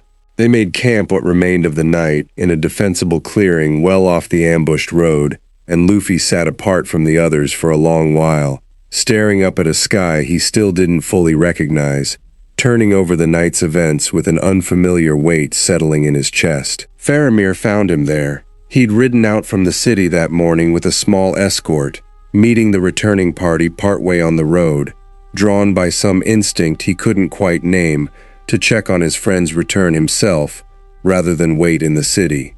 You're troubled, Faramir said, settling beside him without invitation, the easy familiarity of weeks of growing friendship allowing it. More than I've seen you, even after Osgiliath. They tried to take me, Luffy said slowly. Not kill me, take me, like a prize, or a specimen. He shook his head, something genuinely unsettled in the gesture. I've had people try to kill me plenty. That's easy, kind of. You just hit back harder. But this, he gestured vaguely at the scattered evidence of the ambush behind them. This felt like somebody studying an animal, figuring out exactly what cage would hold it. That is, I think, Faramir said quietly, precisely what Sauron intends it to feel like. Not merely to capture you, but to make you feel small enough, hunted enough, that you begin to doubt your own strength. A slower and crueler weapon than any blade. Luffy was quiet a long moment, and when he finally spoke, some of the old fire had returned to his voice, hard-edged now in a way it hadn't been before tonight. Then he's gonna be disappointed, he said, because all this does is make me want to hit him harder, once I actually get the chance. He looked over at Faramir, something almost apologetic in it. Sorry if that's not the smart answer. I know everybody here plans stuff out real careful. I'm not really built that way. No, Faramir said, and there was real warmth in it despite the darkness of the night's events. I think, perhaps, that is precisely why you are still standing after 11 days of this world's oldest and cruelest evil, turning every weapon it possesses against you. Do not apologize for the thing that keeps you whole, Luffy. Far to the east, past the mountains, in the black tower atop Barad-dûr, a messenger delivered word of the ambush's failure to a vast and lidless attention that received it without any visible reaction at all. No anger, no frustration, simply the quiet, patient recalibration of a mind that had spent 3 ages learning that failure, properly studied, was simply another form of information. He cannot be taken by force or craft, that vast attention seemed to conclude, turning the knowledge over with something almost like satisfaction. Then he must be given a reason to come willingly. And I know, now, precisely what reason that must be. In the depths of the Dark Tower, new orders began, quietly, to take shape. Orders that had nothing at all to do with armies, or chains, or ambushes in the dark. The rumor reached Minas Tirith 8 days later, carried by a trader who'd come up from the southern coast with a story so strange that most who heard it dismissed it outright as tavern nonsense, until it reached Luffy himself, second-hand, through a kitchen boy who'd overheard it in the lower city market and thought, correctly, that it was worth repeating. Strangers, the boy said, breathless with the importance of being the one to deliver such news. Washed up on the coast near Pelennor, 3 of them, a fortnight past. Nobody in the harbor town's ever seen the like. One with green hair, they say, carrying swords like nothing anybody's ever forged in this land. Another with orange hair, sharp-tongued, already talking her way into half the merchant houses in town. And a third, the boy's voice dropped, half-awed. A long nose, they say, telling stories nobody quite believes but that turn out, somehow, to keep being true. Luffy was on his feet before the boy finished the last sentence, every trace of the careful, weighted focus he'd carried since the ambush burning away in an instant, replaced by something so bright and immediate that it startled the kitchen boy into taking a full step backward. Zoro, he said, Nami, Usopp. The names came out half laugh, half disbelief, like he didn't quite trust himself to say them and have them be real. They're here. They're actually here. Gandalf, summoned within the hour to the council chamber where Luffy had already begun pacing with barely contained energy, listened to the report with careful, measured attention, and his expression, when the boy finished, had gone troubled in a way that dampened the room's excitement considerably. Pelargir, Gandalf said slowly, a port that has in recent months come under increasing pressure from Umbar's corsair fleets, the very same fleet, if I am not mistaken, that first found you washed ashore on that black sand beach 2 months past. So, Luffy said, still buzzing with barely restrained energy, that just means they're close to corsair territory. Doesn't mean anything's happened to them. It may mean precisely that, Gandalf said, or it may mean something considerably more troubling. Luffy think, for a moment, on the timing of this report. 8 days after an ambush explicitly designed to take rather than kill you, word arrives, conveniently, of companions from your own world washing ashore in territory the enemy's own forces already patrol heavily. I would be doing you no service as a friend if I did not voice the possibility, however painful, that this news reaches you exactly because someone wishes it to. The energy in the room went cold all at once. You think it's a trap, Faramir said quietly, watching Luffy's face carefully as the implication landed. I think, Gandalf said, that Sauron has spent weeks now learning precisely what force and craft alone cannot accomplish against this boy. And I think a being of 3 ages' patience, upon reaching that conclusion, would turn next toward the one lever every strong will still carries, whether it wishes to admit it or not, the people that will carries for. Luffy had gone very still, the bright, unguarded joy of moments ago folding into something harder, more focused, the particular stillness he brought to things that actually mattered. You're saying my crew might not even be real, he said, that this whole thing's just bait. I am saying I do not know, Gandalf said gently. And that uncertainty is, I fear, precisely the weapon being used against you, whether or not the report itself proves true. If your friends are genuinely there, and genuinely in danger from corsair patrols near a contested coast, then every hour you delay in doubt costs them real risk. If the report is fabricated bait meant to draw you into a killing ground of Sauron's own choosing, then rushing there unprepared plays directly into his hand. Either way, the trap, if trap it is, succeeds simply by making you doubt, and hesitate, and suffer for the hesitation regardless of which way you choose. Luffy was quiet for a long moment, working through this with a seriousness that had, over the past weeks, become steadily more familiar to everyone in the room, the growing evidence of a boy learning, however reluctantly, to think before he leapt. Doesn't matter, he said finally. Real or not real, trap or not, if there's even a chance it's really them, I'm not going to sit here and think about it while they're in danger. That's not who I am, and it never has been. He looked around the room, meeting each face in turn, something resolute settling into his expression. But I'm not going to walk into it blind either. Not after the ambush. So, help me, not to stop me from going, just to go smart instead of just running straight there. Something in Gandalf's expression eased, just slightly, not relief exactly, but the particular satisfaction of watching a hard lesson finally take root. That, he said, is precisely the right instinct, and I confess I am relieved to hear it voiced. Very well, let us plan this properly, rather than let dread and hope alike rush us into whatever waits at Pelargir. They rode south within the day. Luffy, Gandalf, Faramir insisting on accompanying them despite his father's initial objection, and a company of Gondorian rangers experienced in the contested coastal country, moving fast and light down the old south road toward a port that had, over the war's long grinding years, become an increasingly precarious foothold of Gondor's dwindling southern reach. Pelargir itself, when they arrived 4 days later, told its own uneasy story. A harbor town on edge, more soldiers than usual crowding its walls, merchants trading in whispers about corsair sails spotted more frequently than any season in memory, and at its center, in the town's modest inn, 3 figures who drew stares from every local who passed, precisely as strange in this world as Luffy himself had been on that first black sand beach. Luffy saw them from 50 yards down the street and broke into a dead run. "Oi, Zoro, Nami, Usopp!"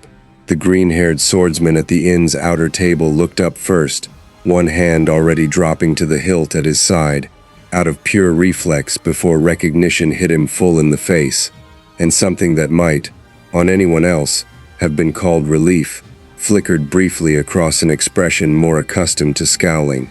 "Took you long enough," Zoro said, standing, arms crossed, though the faint, genuine warmth beneath the gruffness was impossible to fully hide. "We've been stuck in this weird sword and castle nonsense for almost 3 weeks, wondering if you'd even made it to whatever this place is." "Luffy!" Nami was up and across the space between them before he'd fully closed the distance, and whatever else might have been said got lost in the general chaos of reunion. Usopp already talking a mile a minute about the strange coastline and stranger customs and the 3 separate times he'd nearly been arrested for stories nobody believed.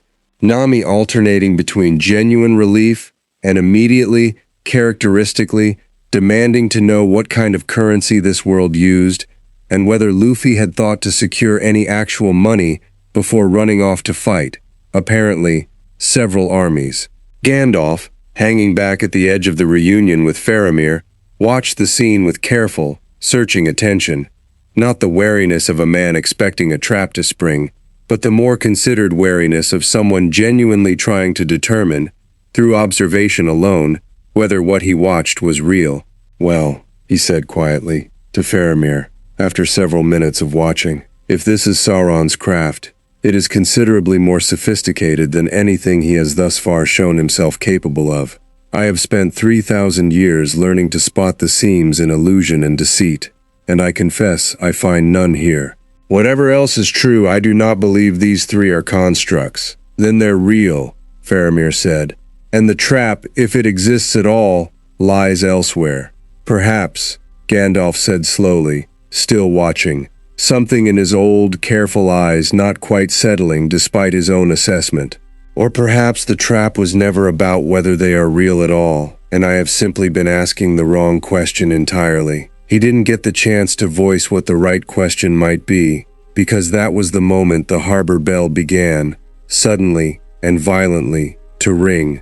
Not the steady toll of a routine watch change, but the frantic, uneven clang of a town under sudden, unexpected assault, and out past the harbor mouth, cutting fast through the morning mist under black sails, a full corsair fleet, considerably larger than anything the region's usual raiding parties commanded, had appeared as if from nowhere, bearing down on Pelargir's undermanned walls with grim, coordinated purpose. Luffy's head snapped up from the reunion, all easy warmth folding instantly into sharp, focused readiness, and behind him, Zoro's hand was already back on his sword hilt, Nami's expression hardening into something considerably less cheerful than a moment before. "Guess the reunion's gotta wait," Luffy said, Straw Hat already settling firm, the old grin returning but harder now, sharper. "Zoro, Nami, Usopp, you guys remember how to fight together? Do we ever forget?" Zoro said, already drawing steel, the particular fierce eagerness of a swordsman who'd been cooped up too long in unfamiliar territory, finally finding an outlet. Gandalf, watching the fleet bear down on the harbor with grim, calculating attention, felt the old, familiar cold settle into his chest, the specific dread of a man who suspects with growing certainty that the true trap has only just now begun to close. "This," he said quietly, to Faramir, already turning toward the walls, staff flaring to life, was never merely about whether his friends were real. It was about ensuring, once they were confirmed real, that Sauron's forces would already be in position the moment the reunion drew his guard down and his focus split 3 ways instead of 1. He met Faramir's eyes, grim. "Ready your rangers. Whatever comes through that harbor mouth, I fear it comes for considerably more than Pelargir's walls alone." The Corsair fleet hit the harbor mouth like a fist, black hulls cutting through the mist with a discipline that told everyone watching this was no ordinary raid. Grappling lines already flying before the lead ships had fully cleared the breakwater. Orc-crewed vessels mixed among the human corsairs in a combined force that spoke plainly of Mordor's direct hand behind the assault. 20 ships, Faramir said grimly, counting from the wall as his rangers scrambled to positions along Pelargir's undermanned defenses, perhaps more behind the mist. This is no raiding party. This is a proper invasion fleet, and this town was never built to withstand one. "Then good thing there's 5 of us now instead of 1, Luffy said, cracking his knuckles, and beside him Zoro was already grinning in that particular sharp way he got before a real fight, sword drawn, testing the weight of unfamiliar air with the ease of a man entirely unbothered by which world he happened to be fighting in. "Been itching for something worth cutting," he said. "This'll do." Nami had already commandeered a position on the town's central tower, sharp eyes scanning the fleet's formation with the calculating focus of a navigator reading weather she didn't fully trust. "That's not a straightforward attack pattern," she called down. "Look at the spacing. They're not trying to overwhelm the harbor evenly. They're funneling toward one specific point, the eastern dock." Gandalf's eyes followed her gesture, and his expression darkened further. "The eastern dock backs onto the town's main granary and its only clear road inland," he said. "If they take that point and hold it, they cut Pelargir's supply line and its escape route in a single stroke, regardless of whether the rest of the harbor holds." "Then that's where I'm going," Luffy said, already moving toward the wall. "Not alone this time," Zoro said, falling into step beside him without hesitation. And Usopp, despite the nervous energy radiating off him in waves, was already unslinging a strange sling weapon from his back, with the specific, focused competence that always emerged from him the moment a fight actually started, whatever his mouth might say in the moments before. "I've got a few new toys since the last time we fought together," Usopp said, checking his ammunition pouch. "Built some of them from stuff I found on that weird island with the metal trees. You're gonna want to stand back for at least one of these." They went over the wall together, Luffy, Zoro, and Usopp providing cover from a defensible rooftop, Nami directing the town's scattered defenders with a tactical clarity that had Faramir, watching from the main gate, genuinely impressed, despite the chaos unfolding around them. The eastern dock, when they reached it, was already a mess of grappling lines and boarding parties, Corsair crews pouring onto the pier in numbers that dwarfed the handful of Gondorian soldiers stationed there, and at the formation's center, directing the assault with cold, practiced authority, a figure Luffy recognized immediately. "Belzegar," he called out, dropping down onto the pier amid a knot of startled Corsairs. "Small world, huh?" The scarred captain's face went through several emotions in quick succession. Recognition, genuine fear, and finally, grim resolve. "The rubber demon," he said. "I told my men months ago that we should have simply drowned you the moment we found you. The Dark Tower did not agree, and now half of Umbar's remaining fleet burns for their patience. So this is all for me," Luffy said, something cold settling into his voice. "The whole attack, not really about the town at all." "The town is convenient," Belzegar said. "You, boy, are the actual prize, though I confess my orders this time make no pretense of taking you gently. The Eye has apparently tired of patience where you're concerned." He raised his blade, signaling his men forward. "Kill everyone else. The boy dies last, and dies hard, so that whatever watches through the Nazgul's report sees exactly how much this cost him. Try it," Zoro said, stepping up beside Luffy, both swords already drawn, a third gripped between his teeth in a manner that made even the hardened Corsair crew hesitate for half a second. "You've got about as much chance as everyone else who's tried." What followed was chaos of a specifically different flavor than the Pellennor's grinding army-scale battle. Tighter, faster, fought through narrow docks and stacked cargo and burning rigging. Luffy and Zoro moving in a rhythm built from years of actual fighting alongside each other. A synchronization that let them cover angles and openings with a fluid ease that made the Corsair boarding parties, however numerous, simply unable to find purchase against either of them. Usopp's strange weapons rained down, covering fire from the rooftop above, explosive shots that scattered formations and bought precious seconds. And further inland, Nami's directions had turned the town's scattered, undermanned defense into something considerably more coherent than the invading fleet had clearly expected. "They came for you specifically," Zoro said, ducking a wild swing and returning it with brutal economical force, dropping his attacker in a single stroke. "Come all this way and it's still the same story, huh? Wherever we go, somebody big and scary decides you're the problem that needs solving." "Yeah, well," Luffy said, catching an incoming spear with one hand and using the wielder's own momentum to send him crashing into two others. "Guess I'm just that likable." The fighting on the eastern dock had begun, slowly, to turn, Belzegar's forces thinning under the combined pressure, the Corsair captain himself hanging back now, watching his own assault crumble with the particular grim calculation of a man already composing his excuses for a superior who did not tolerate failure gracefully. That was when the sky above the harbor tore open a second time. Not one Nazgul this time. Not three.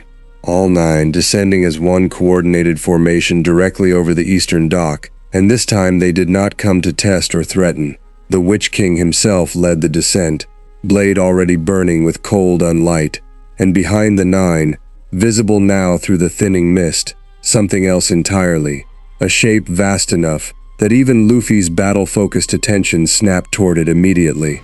A creature of the deep, dredged up from wherever such things slept in this world's oldest and darkest waters, tentacled and vast, hauling itself up onto the harbor's edge with a wet, grinding roar that shook the docks beneath every fighter's feet. "That," Usopp called down from the rooftop, voice cracking with genuine alarm, "is not something I have a weapon for." They emptied the whole toolbox this time. Gandalf's voice cut through the chaos as the old wizard arrived at a dead run along the pier, staff already flaring, Faramir, and a company of rangers close behind him. Every wraith, some ancient horror dredged from depths I'd hoped stayed undisturbed, and a fleet besides. This is no longer a test, Luffy. This is Sauron committing everything he currently dares, in a single stroke, to end the uncertainty you represent, one way or another. Luffy looked at the 9 descending, at the vast tentacled horror hauling itself further onto the dock, at his crew, Zoro already grinning at the scale of the fight, Nami's voice still cutting sharp and clear through the chaos directing the town's defense, Usopp scrambling for whatever weapon might actually matter against something this size, and felt something settle in his chest, old and familiar and entirely without fear. "Good," he said, and the grin that spread across his face was the same one that had first appeared on that black sand beach 2 months ago, bright and fierce and utterly without limit. "Because I've been waiting 2 months to actually cut loose." White light began, slowly, to bleed across his skin. "Zoro, get everyone else clear of the dock. This next part's gonna get loud." Zoro took one look at his captain's face, the particular, rare intensity that meant something considerably beyond an ordinary fight was about to happen, and didn't argue, already turning to haul Usopp and the nearest rangers back toward safer ground. Gandalf, watching the white light building across Luffy's frame with a mixture of awe and genuine alarm, felt every instinct honed across 3,000 years of watching power unfold in this world, scream that whatever came next would rewrite, in one way or another, everything anyone in Middle-earth currently understood about what was possible. "Mithrandir," Faramir breathed, backing away alongside the retreating rangers, unable to look away from the light building across the harbor. "What is happening?" "I do not know," Gandalf admitted, staff raised, voice barely above a whisper. "I do not believe anyone in this world has ever seen it before, but I suspect, my friend, we are about to." Above the harbor, the 9 Nazgul bore down through the mist. The tentacled horror surged forward with a roar that split the morning air, and at the center of it all, Luffy rolled his shoulders, straw hat settling firm, and let go of the last restraint he'd been carrying since the moment he washed ashore on a beach 2 months and 1 entire world away. Gear! Fifth. The word landed on the harbor like a struck bell, and the world answered it. White light didn't just bleed across Luffy's skin anymore.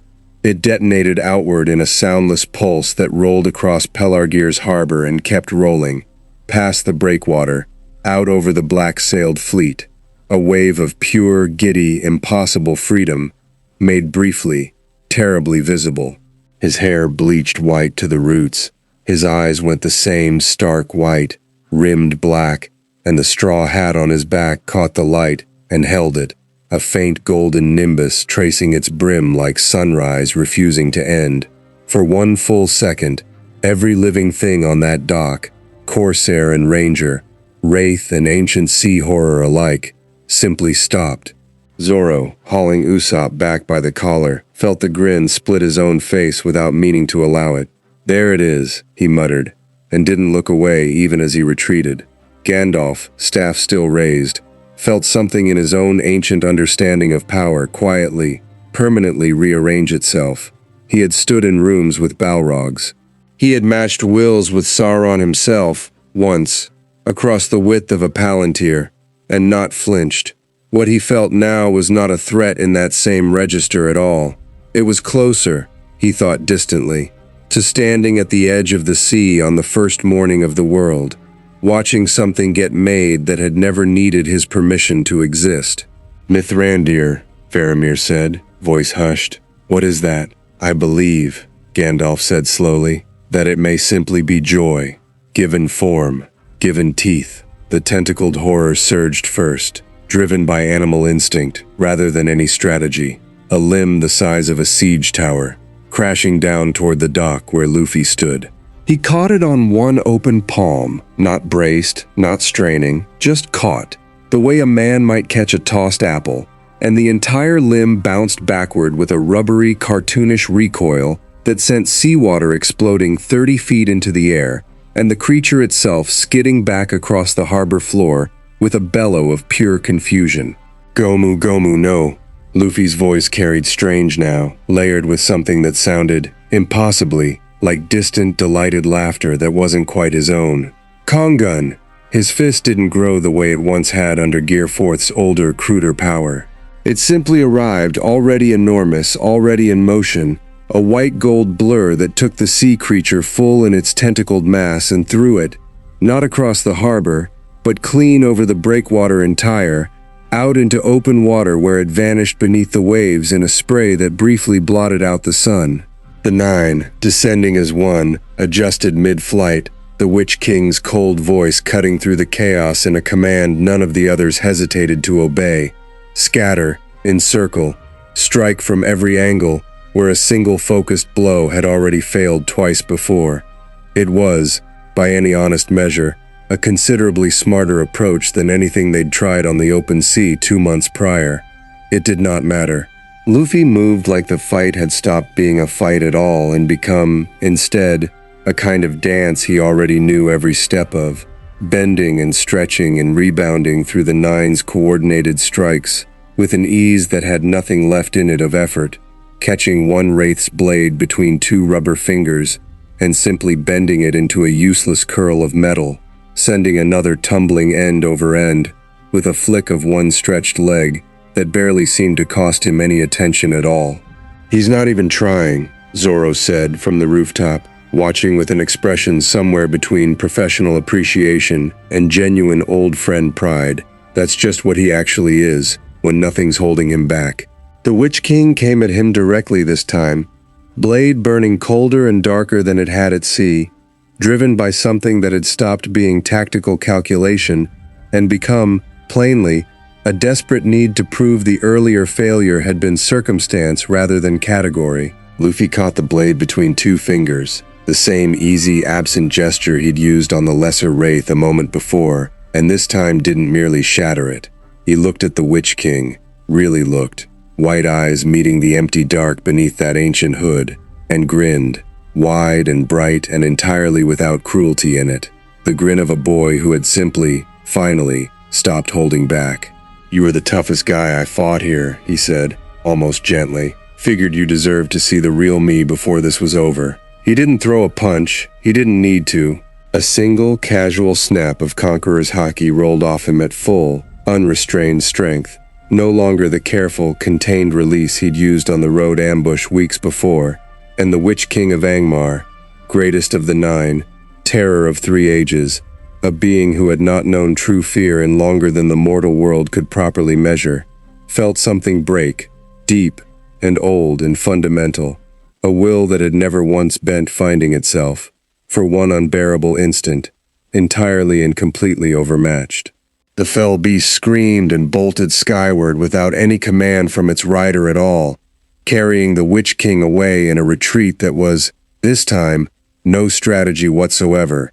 Pure, primal flight, the others of the 9 breaking formation to follow within seconds, streaking east over the harbor, and vanishing into the mist with a speed that spoke plainly of terror finally, completely, unmistakably won. Silence fell over Pelargir's eastern dock, broken only by the crackle of dying fires and the distant, retreating splash of the sea horror fleeing back into deeper water. And Luffy stood at the center of it, white light slowly fading from his skin, breathing hard, grinning at the wreckage of what had, moments ago, been Sauron's single largest and most coordinated assault against him. "Huh," he said, looking around at the scattered unconscious corsairs, the retreating fleet already turning back toward open sea without waiting for any order. The empty sky where 9 terrors had, moments before, promised his end. Guess that did it. Zoro dropped down from the rooftop, sword sheathed, shaking his head with the particular fond exasperation of someone who'd seen this exact scene play out, in one form or another, more times than he could count. "You good?" "Yeah." Luffy's white hair was already darkening back toward its usual black, the golden light fading from the straw hat's brim, exhaustion settling visibly into his shoulders now that the fight had actually ended. Just really hungry. Gear 5 kind of eats through everything fast. Gandalf approached slowly, staff lowered now, his expression a genuinely rare thing.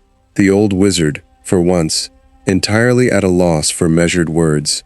"I have lived 3 ages of this world," he said finally, quietly. "I have seen wonders and horrors enough to fill 100 lesser lifetimes.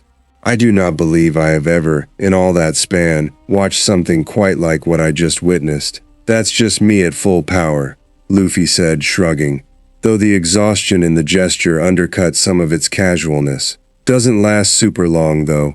Costs a lot to keep up." "Even so," Gandalf said, and there was something almost reverent underneath the careful wizard's caution now.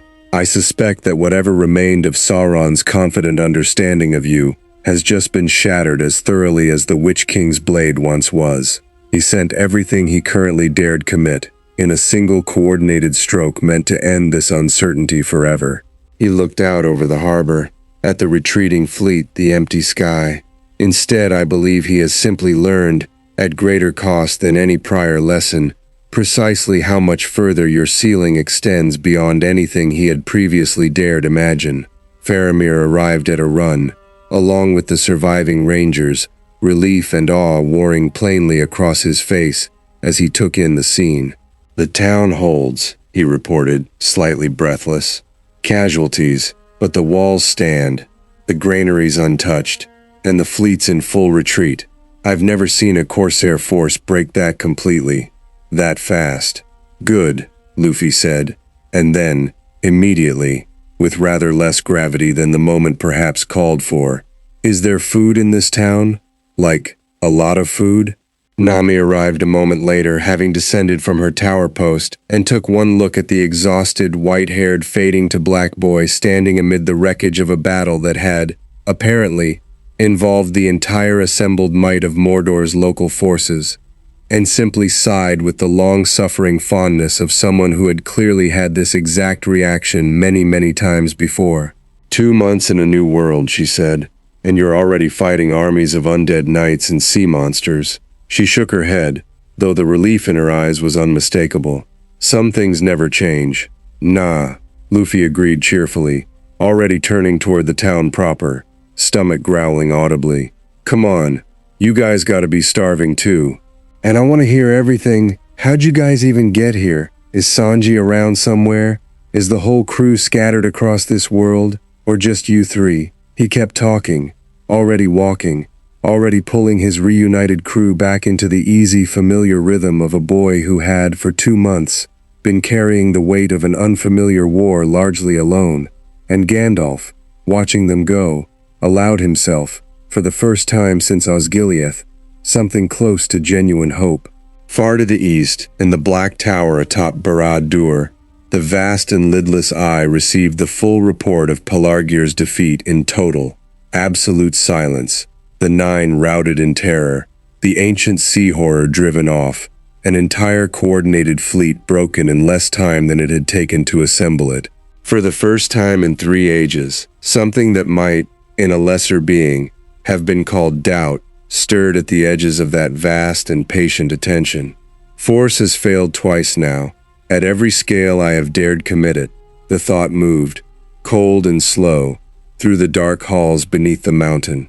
The boy cannot be broken. He cannot, it seems, even be meaningfully tested any further without risking resources I am no longer certain I can spare. Which means, the eye concluded, turning its vast attention inward now, toward older and more patient designs long held in reserve. The war for Middle-earth is no longer a war I can win against him. It is a war I must now win around him. Pelargir spent 3 days rebuilding what the assault had cracked, and for those 3 days, Luffy did something he had not done since washing ashore 2 months prior. He stopped. Not entirely. He helped haul timber for the harbor's shattered pilings, ate his way through a genuinely alarming portion of the town's recovering stores, and spent long hours simply sitting with Zoro, Nami, and Usopp on the dock's rebuilt edge, trading 2 months of separate stories in the easy, unhurried rhythm of a crew finally, properly reunited.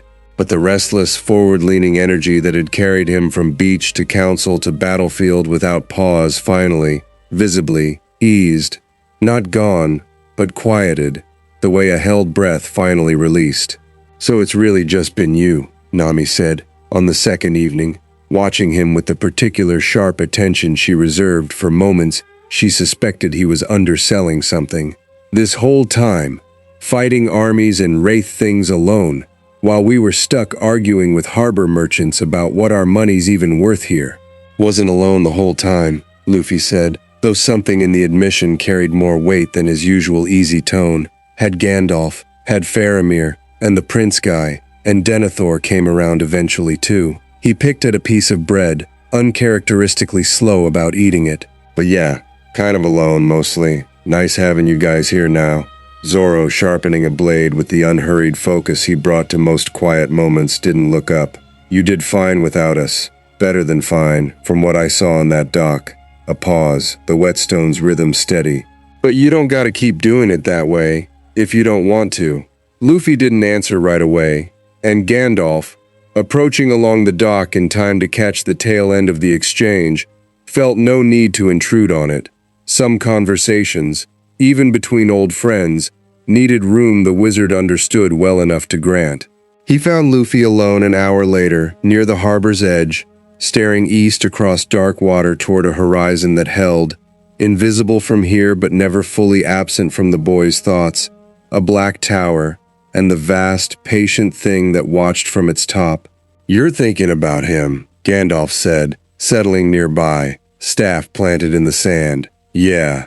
Luffy didn't turn. He threw everything at me at Pelargir, everything he had, right then, and I broke all of it. He was quiet a moment. "So why doesn't it feel like it's over?" "Because it is not," Gandalf said gently. "You have broken every direct assault he has dared commit against you personally, Luffy. A feat no army, no wizard, no king of this world has ever accomplished in 3 ages of trying." But Sauron did not build his power across those 3 ages on direct assaults alone. He built it on patience, on the slow erosion of everything that might oppose him. on wars fought across decades rather than single afternoons. He looked out at the same dark water, the same invisible horizon.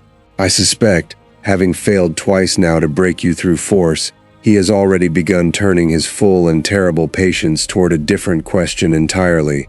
Not how to defeat you, but how to win his war around you.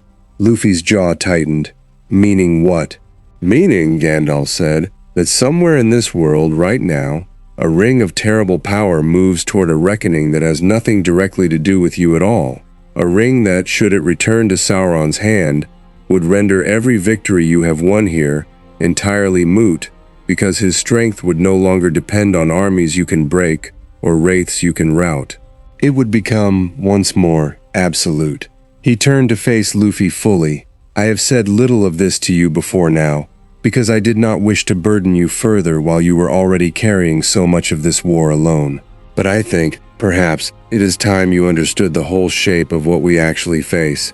Not merely Sauron's armies, but the true engine of his power, and the desperate, quiet effort already underway, far from any battlefield you have yet seen, to make certain that engine is destroyed rather than restored. Luffy turned to look at him properly now, something sharpening in his expression. There's people already trying to do that, right now. There are, Gandalf said. A small company, unremarkable in size and strength by comparison to anything you have faced, carrying that ring toward the one place in this world it might actually be unmade, the fires of Mount Doom itself, deep within Mordor's own borders. They travel in secret, relying on stealth rather than strength, because a company that size could never hope to fight its way through what guards that mountain. He paused. I have had no word from them in some weeks. That silence troubles me more than I have let show, even to Denethor. Then that's what actually matters, Luffy said, understanding arriving with the particular clean clarity he brought to things once he'd finally grasped their true shape. Not me hitting armies. Them. Getting that ring to the fire. In the truest sense, yes, Gandalf admitted. Though I would not undersell what you have accomplished, Luffy. Every army you have broken, every assault you have survived, has bought that small company time and cover they desperately needed, whether either of you knew it at the time. Sauron's attention, for 2 months now, has been fixed overwhelmingly on you. That is not a small gift, however unintentionally given. Luffy was quiet a long moment, processing this, and when he spoke again, something had settled into his voice. Not the bright, uncomplicated certainty of 2 months ago, but something steadier, more deliberate. Then I keep doing that, he said. Keep being the thing he can't ignore. Buy them more time. He looked at Gandalf, something almost pleading underneath the resolve. But if there's ever a way I can actually help them directly, get to that fire or find them or anything, you tell me. I don't care how far it is or how bad the road there looks. I will, Gandalf said, and meant it fully. Though I confess, I do not yet know where that road leads, or whether our paths will cross again before this is finished.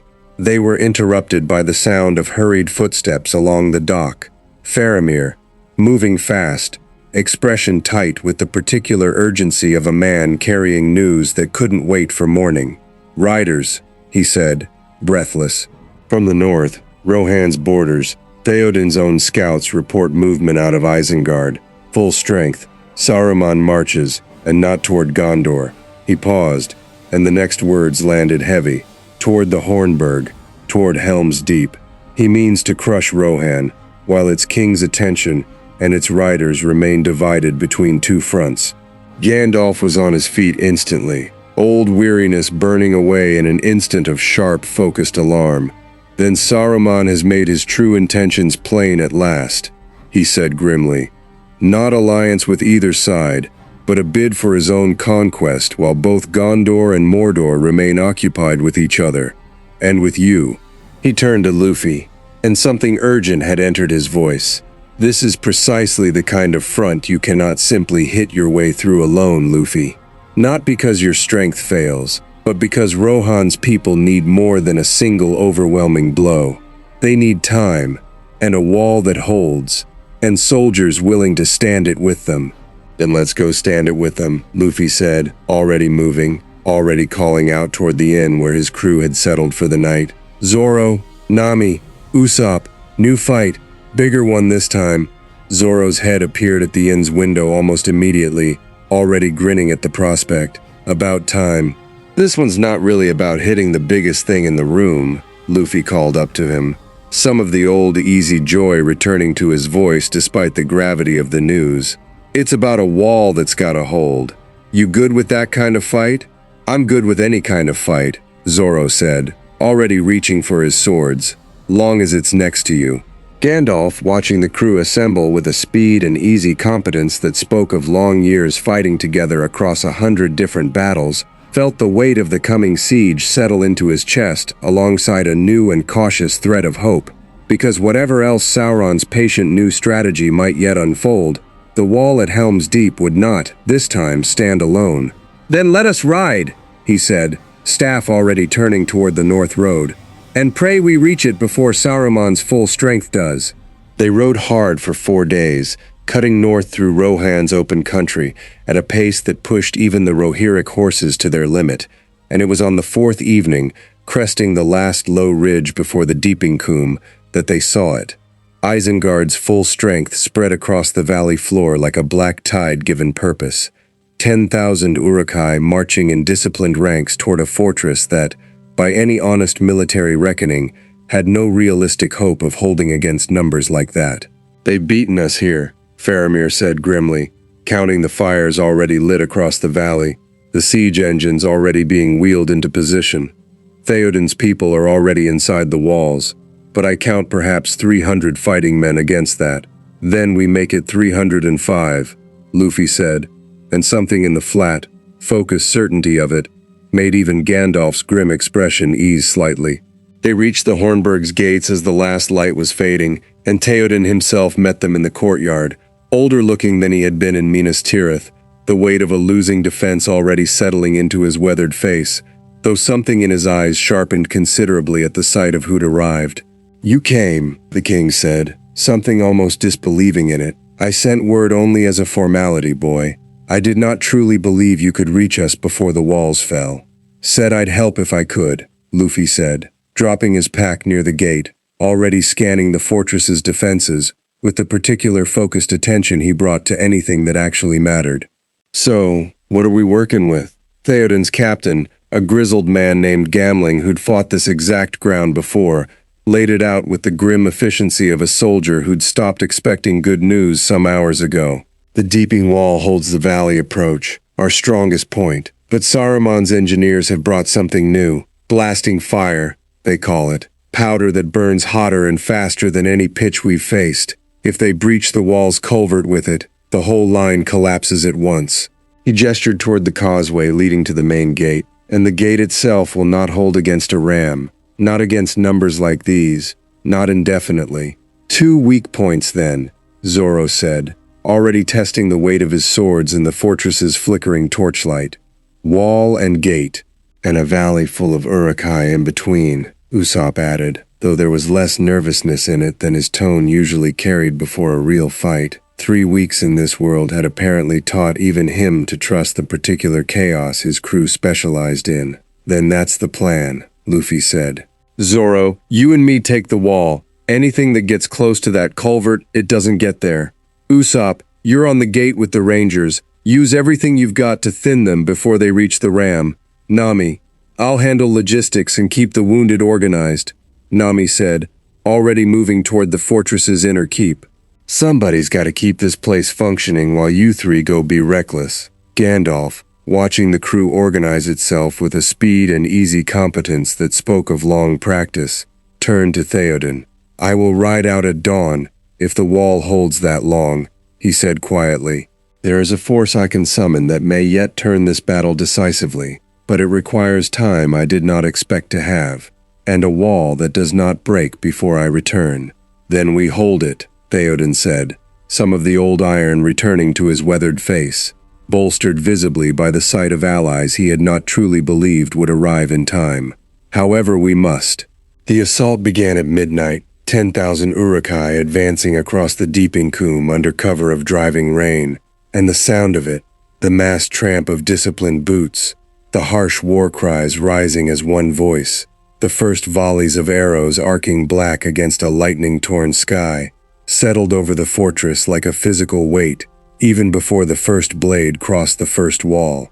Luffy stood atop the deeping wall beside Zoro, rain plastering his hair flat, watching the black tide close the last stretch of open ground, with an expression that had, over 2 months in this world, learned to carry both eagerness and genuine gravity at once. "Lot of them," he said. "Yeah," Zoro agreed, testing his footing on the rain-slicked stone. "Good thing there's 2 of us who don't really care about that math." The Uruk-hai reached the wall's base with ladders and grappling hooks, and the defense that followed was, for the first stretch of fighting, something close to conventional siege warfare. Rohirric soldiers holding the parapet with spear and sword against climbing attackers, arrows raining down from the archers stationed along the wall's length, the grinding, desperate arithmetic of a defense that everyone present understood, even as they fought it, could not hold indefinitely against these numbers through conventional means alone. Then Luffy and Zoro reached the sections where the line was thinnest, and the arithmetic changed considerably.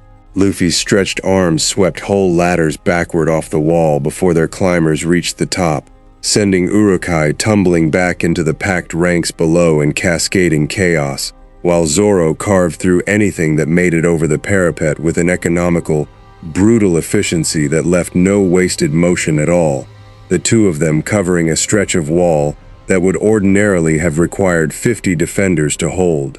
"They're not slowing down," Zoro observed, dispatching another attacker with a clean, practiced stroke. "This isn't a normal siege. They're not even trying to preserve numbers." "Yeah," Luffy said, something grim entering his voice as he caught sight of Uruk engineers hauling a heavy cask toward the wall's culvert drain, exactly the weak point Gamling had warned about.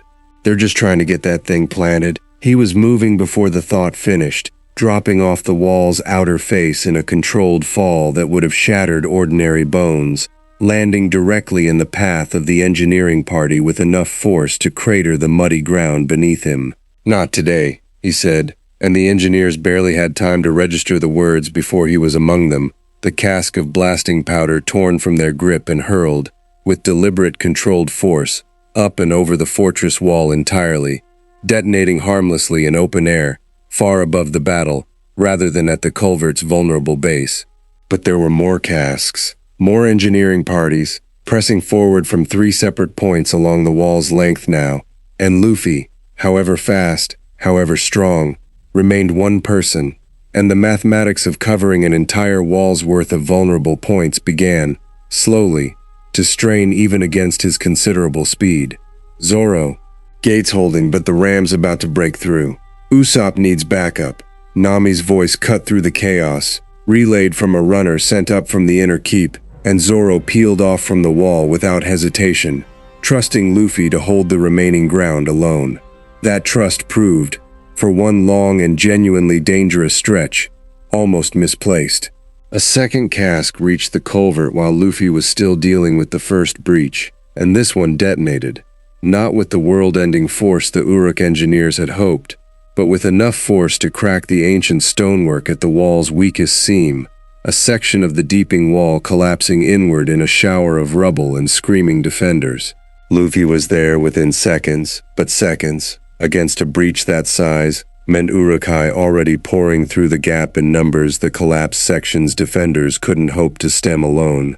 "Okay," he said, surveying the breach, the flood of attackers pouring through it, the wounded defenders trying desperately to hold a line that had, moments ago, been solid stone.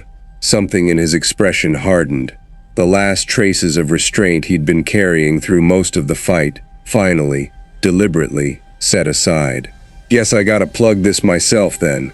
He planted himself directly in the breach, Haki flooding thick and black across every inch of exposed skin, and became, for the better part of an hour, the wall itself. A single, immovable point that no number of attacking Uruk-hai could push past, absorbing blow after blow that would have killed any ordinary defender 100 times over, giving no ground at all while Theoden's soldiers, given the breathing room his stand provided, scrambled to shore up the collapsed section behind him. By the time the eastern sky began finally to gray toward dawn, the wall still held, battered, breached in one section but never truly broken, the Uruk-hai's assault finally beginning to falter against a defense that had, against every reasonable expectation, refused to give way. And then, cresting the ridge above the deeping coombe with the rising sun directly behind him, Gandalf returned, not alone, but at the head of Erkenbrand's riders, a force of Rohirric cavalry that had been gathering, unbeknownst to the fortress's desperate defenders, throughout the long night of siege. "The White Rider," someone on the wall cried out, and the sound of it carried through the exhausted defense like a physical surge of renewed strength. The cavalry charge that followed broke Saruman's remaining forces entirely, Uruk-hai formations that had held firm against a night of desperate defense scattering, before mounted riders descending out of a rising sun, and Luffy, still standing in the breach he'd held single-handedly through the worst of the night, watched the tide finally, decisively turn, with the particular satisfaction of a fight properly finished. "Told you it'd hold," he said to no one in particular, as Zoro finally rejoined him from the gate, both of them battered but standing, the fortress's ancient stones holding firm around them despite everything the night had thrown against them. "Didn't doubt it for a second," Zoro said, sheathing his swords, surveying the retreating remnants of Saruman's shattered army with grim satisfaction. "Though I could have done with a little less cutting it close on that wall breach. Yeah, well." Luffy grinned, exhausted but genuinely pleased, watching the dawn properly break over a valley that had, hours before, seemed certain to fall. "Wasn't gonna let this one go down easy either way." Theoden found them there among the wreckage of the breach, and the look on the king's weathered face carried something that went considerably beyond simple gratitude. "You held the wall alone," he said, "a section that should have broken this fortress entirely, and you simply stood in the gap and would not move." "Somebody had to," Luffy said, shrugging off the weight of the compliment with his usual easy humility. "Glad it worked out." Gandalf, dismounting nearby, surveyed the scene with the particular weary satisfaction of a battle hard fought and finally won, though his eyes, when they found Luffy's, carried something more complicated underneath the relief. "Saruman's strength is broken this day," the wizard said. "Truly broken, in a way that will not easily be rebuilt. That is no small victory, Luffy, and I do not undersell it." He paused, something graver settling into his weathered features. "But I fear this was never the true center of Sauron's design, merely a piece of it, spent to distract and divide while the war's actual heart moves elsewhere, quietly, beyond either of our sight." "The ring," Luffy said quietly, understanding immediately. "The ring," Gandalf confirmed, "and I fear, with Saruman's threat now ended, and your strength once again free to move where it's needed, we are about to discover, rather more directly than either of us would prefer, exactly how close that reckoning has already drawn."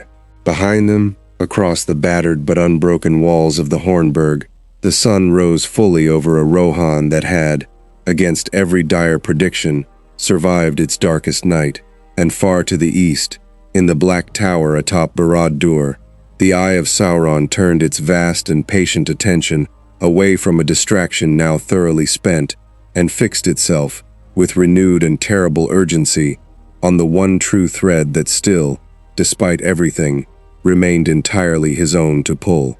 They did not linger at Helm's Deep. Gandalf's warning sat too heavy for that, and within 2 days the party, Luffy, Zoro, Nami, Usopp, Gandalf, Faramir insisting once more on accompanying them despite his father's growing unease at the distance between his son and the city he was meant to help defend, rode east again, this time not toward Gondor's walls but toward Edoras, where word had come that Theoden intended a full muster, the whole strength of Rohan finally called to stand with Gondor, rather than trickle out piecemeal across two fronts. It was at Edoras, 5 days later, that the news arrived that changed everything. A rider came in from the east at a dead gallop, horse lathered and half dead beneath him, and the message he carried passed hand to hand up through Rohan's court until it reached Gandalf directly, made the old wizard go pale in a way Luffy had never once seen, not even in Orthanc, Not even at Pelargir. Frodo, Gandalf said, reading the hastily scrawled report with hands that had, for the first time since Luffy had known him, begun to shake. The ring-bearer. He was seen, glimpsed at least, by scouts along Ithilion's border, moving east with a single companion, deep into territory no living soul willingly enters. And with them, his voice caught, something old and grieving passing across his face. Word says a third figure travels alongside them now, something wretched, something that should not still exist and yet does. Gollum, Faramir said quietly, and something in his tone suggested this was not entirely unfamiliar news to him. My own rangers captured such a creature in Ithilien some weeks past. I let him go, against my father's fury, on Mithrandir's old council, that he might yet have some part left to play. Then that part is being played now, Gandalf said grimly, and I fear I cannot say with any certainty whether it plays toward salvation or ruin. He looked up, and the weight in his eyes had shifted into something sharper, more urgent. This changes everything, Luffy. If the ring-bearer has truly reached Ithilien's border, then he moves toward Mordor's very gate, toward the one place in this world where the war's true ending will actually be decided, whatever else unfolds on any other field. Luffy's expression had gone very still, the particular focus he brought to things that mattered settling fully over him. How far? Weeks, at best guess, before they reach the mountain itself, Gandalf said.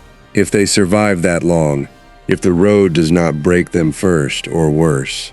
Then that's where I need to be, Luffy said, already moving toward where his crew waited, energy coiling tight and purposeful. Luffy, Gandalf's voice stopped him, careful, waited. You cannot simply walk into Mordor, not even you. That land is not merely defended by armies you could break. It is watched, every inch of it, by an eye that has spent 3 ages perfecting exactly that vigilance, and your presence there, however strong, would draw every remaining resource Sauron possesses down upon that one small, desperate company at the worst possible moment. You would not save them by going. You might well doom them. The words landed hard, and Luffy's fists clenched at his sides. The particular frustration of a fighter told, once again, that the fight he wanted most wasn't the one that would actually help. Then what do I do? He said, and there was real strain in it now. The accumulated weight of 2 months finally, visibly, pressing against him. Just wait? While they walk into that alone? Not alone, Gandalf said gently. They have each other, and whatever strength that small, unlikely fellowship has carried this far already. What they need from us is not your fists at their side. It is every remaining eye of Sauron's turned away from that mountain and fixed, instead, on anything and everything else. A final, overwhelming distraction, so total and so undeniable that even the Dark Lord's vast attention cannot help but be consumed by it entirely. Understanding dawned slowly across Luffy's face, and with it, something that mixed grim resolve with the faintest, sharpest edge of his old fierce grin. You want me to make him look at me, all the way, one last time. I want, Gandalf said, for the full might of the free peoples of Middle-earth, Gondor, Rohan, every ally we can gather in the days remaining, to march on the Black Gate itself, and offer battle so overwhelming, so impossible to ignore, that Sauron commits every last soldier and every scrap of attention he possesses to answering it. And I want you, Luffy, standing at the center of that army when we do. His old eyes carried real weight now, real cost.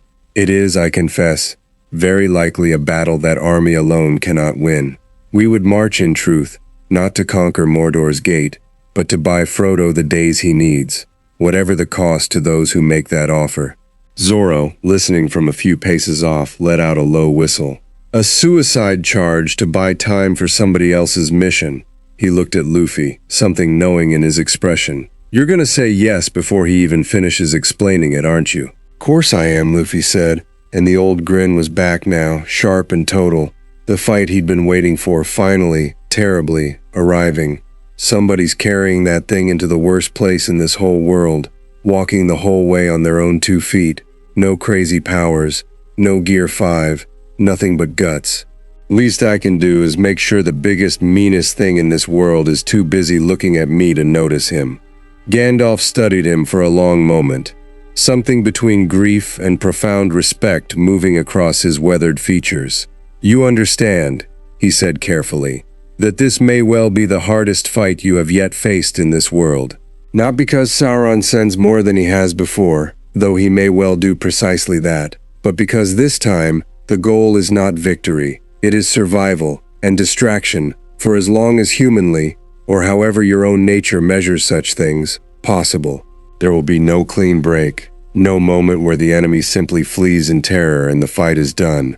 There will only be holding, for as long as it takes, against everything he can throw at that gate. Then I hold," Luffy said simply, no hesitation in it at all. "Same as the wall at Helm's Deep, same as Osgiliath. Doesn't matter how long it takes. I'm not the one who's got to finish this. That's Frodo's job, whoever he is. Mine's just making sure he gets the chance to." Something in Gandalf's chest eased at that, the particular relief of watching a hard truth land exactly where it needed to, without flinching. "Then let us gather what strength remains to this world," he said, turning toward Theoden's hall, voice carrying now with renewed grim purpose, "and march on the one gate that has never, in 3 ages, opened for anyone but the enemy's own servants." The muster that followed moved with a speed that spoke plainly of a world that understood, without needing to be told twice, exactly how much now hung on speed. Riders went out from Edoras within the hour. Word carried south to Minas Tirith and Dol Amroth alike. Every remaining fighting strength of the free peoples called to converge on a single point, a single desperate gambit, in the span of days rather than the weeks such a muster would ordinarily require. Denethor, when the word reached him, did not hesitate the way Luffy half expected. The old steward's careful, grinding caution had, over the past months, worn away into something harder and more decisive, forged in the fire of a defense he'd once believed impossible, and had, against every expectation, actually held. "The Black Gate," Denethor said, when Faramir's messenger delivered the plan in full, and something almost like grim satisfaction settled into the steward's weathered face. 30 years I have held this city's walls, waiting for the day this war finally demanded everything Gondor had left to give. I confess I did not expect that day to arrive as a march towards Sauron's own front door, but I find myself, strangely, entirely ready for it. He rode out 3 days later at the head of Gondor's full remaining strength, banners raised that had not flown together in generations, and met Rohan's assembled riders on the plains before the Morannon, the Black Gate itself, iron and ancient and vast, set into mountains that had never once, in all the long history of this war, seen an army of free peoples dare march this close. Luffy stood at the front of that assembled host as the gate came into view, straw hat settling firm against the wind blowing down off Mordor's ash-gray plain, his crew arrayed beside him, and felt, for the first time since washing ashore 2 months prior, the true and total weight of exactly what he'd volunteered for. "Last one," he said quietly, to Zoro, watching the gate's ancient iron loom vast against a sky gone the color of old bruises. "Doesn't have to be," Zoro said. "No," Luffy agreed, "but I think it's gonna be the one that matters most. Either way." He rolled his shoulders, straw hat catching the wind, and grinned, smaller than usual, but no less real for it. "Let's give that guy something to really look at." Behind them, the assembled host of the free peoples of Middle-earth, Gondor's spears, Rohan's cavalry, a straw-hatted boy and his 3 impossible companions at the very front of it all, began, slowly, and with grim, unbreakable purpose, its final march toward the gate of the Dark Lord's own domain. And far beyond that gate, deep within Mordor's ash-choked heart, on a narrow and terrible path toward a mountain that burned without ever going out, 2 small and exhausted figures pressed on, entirely unaware of the vast and desperate distraction now marching, on their behalf, toward the very door of the world's oldest evil. The Morannon opened before dawn. There had been no herald sent forward, no demand for parley, Aragorn's absence from this war's telling had left Gondor and Rohan's combined host without the one figure who might, in another version of this story, have stood before the gate and spoken for them all.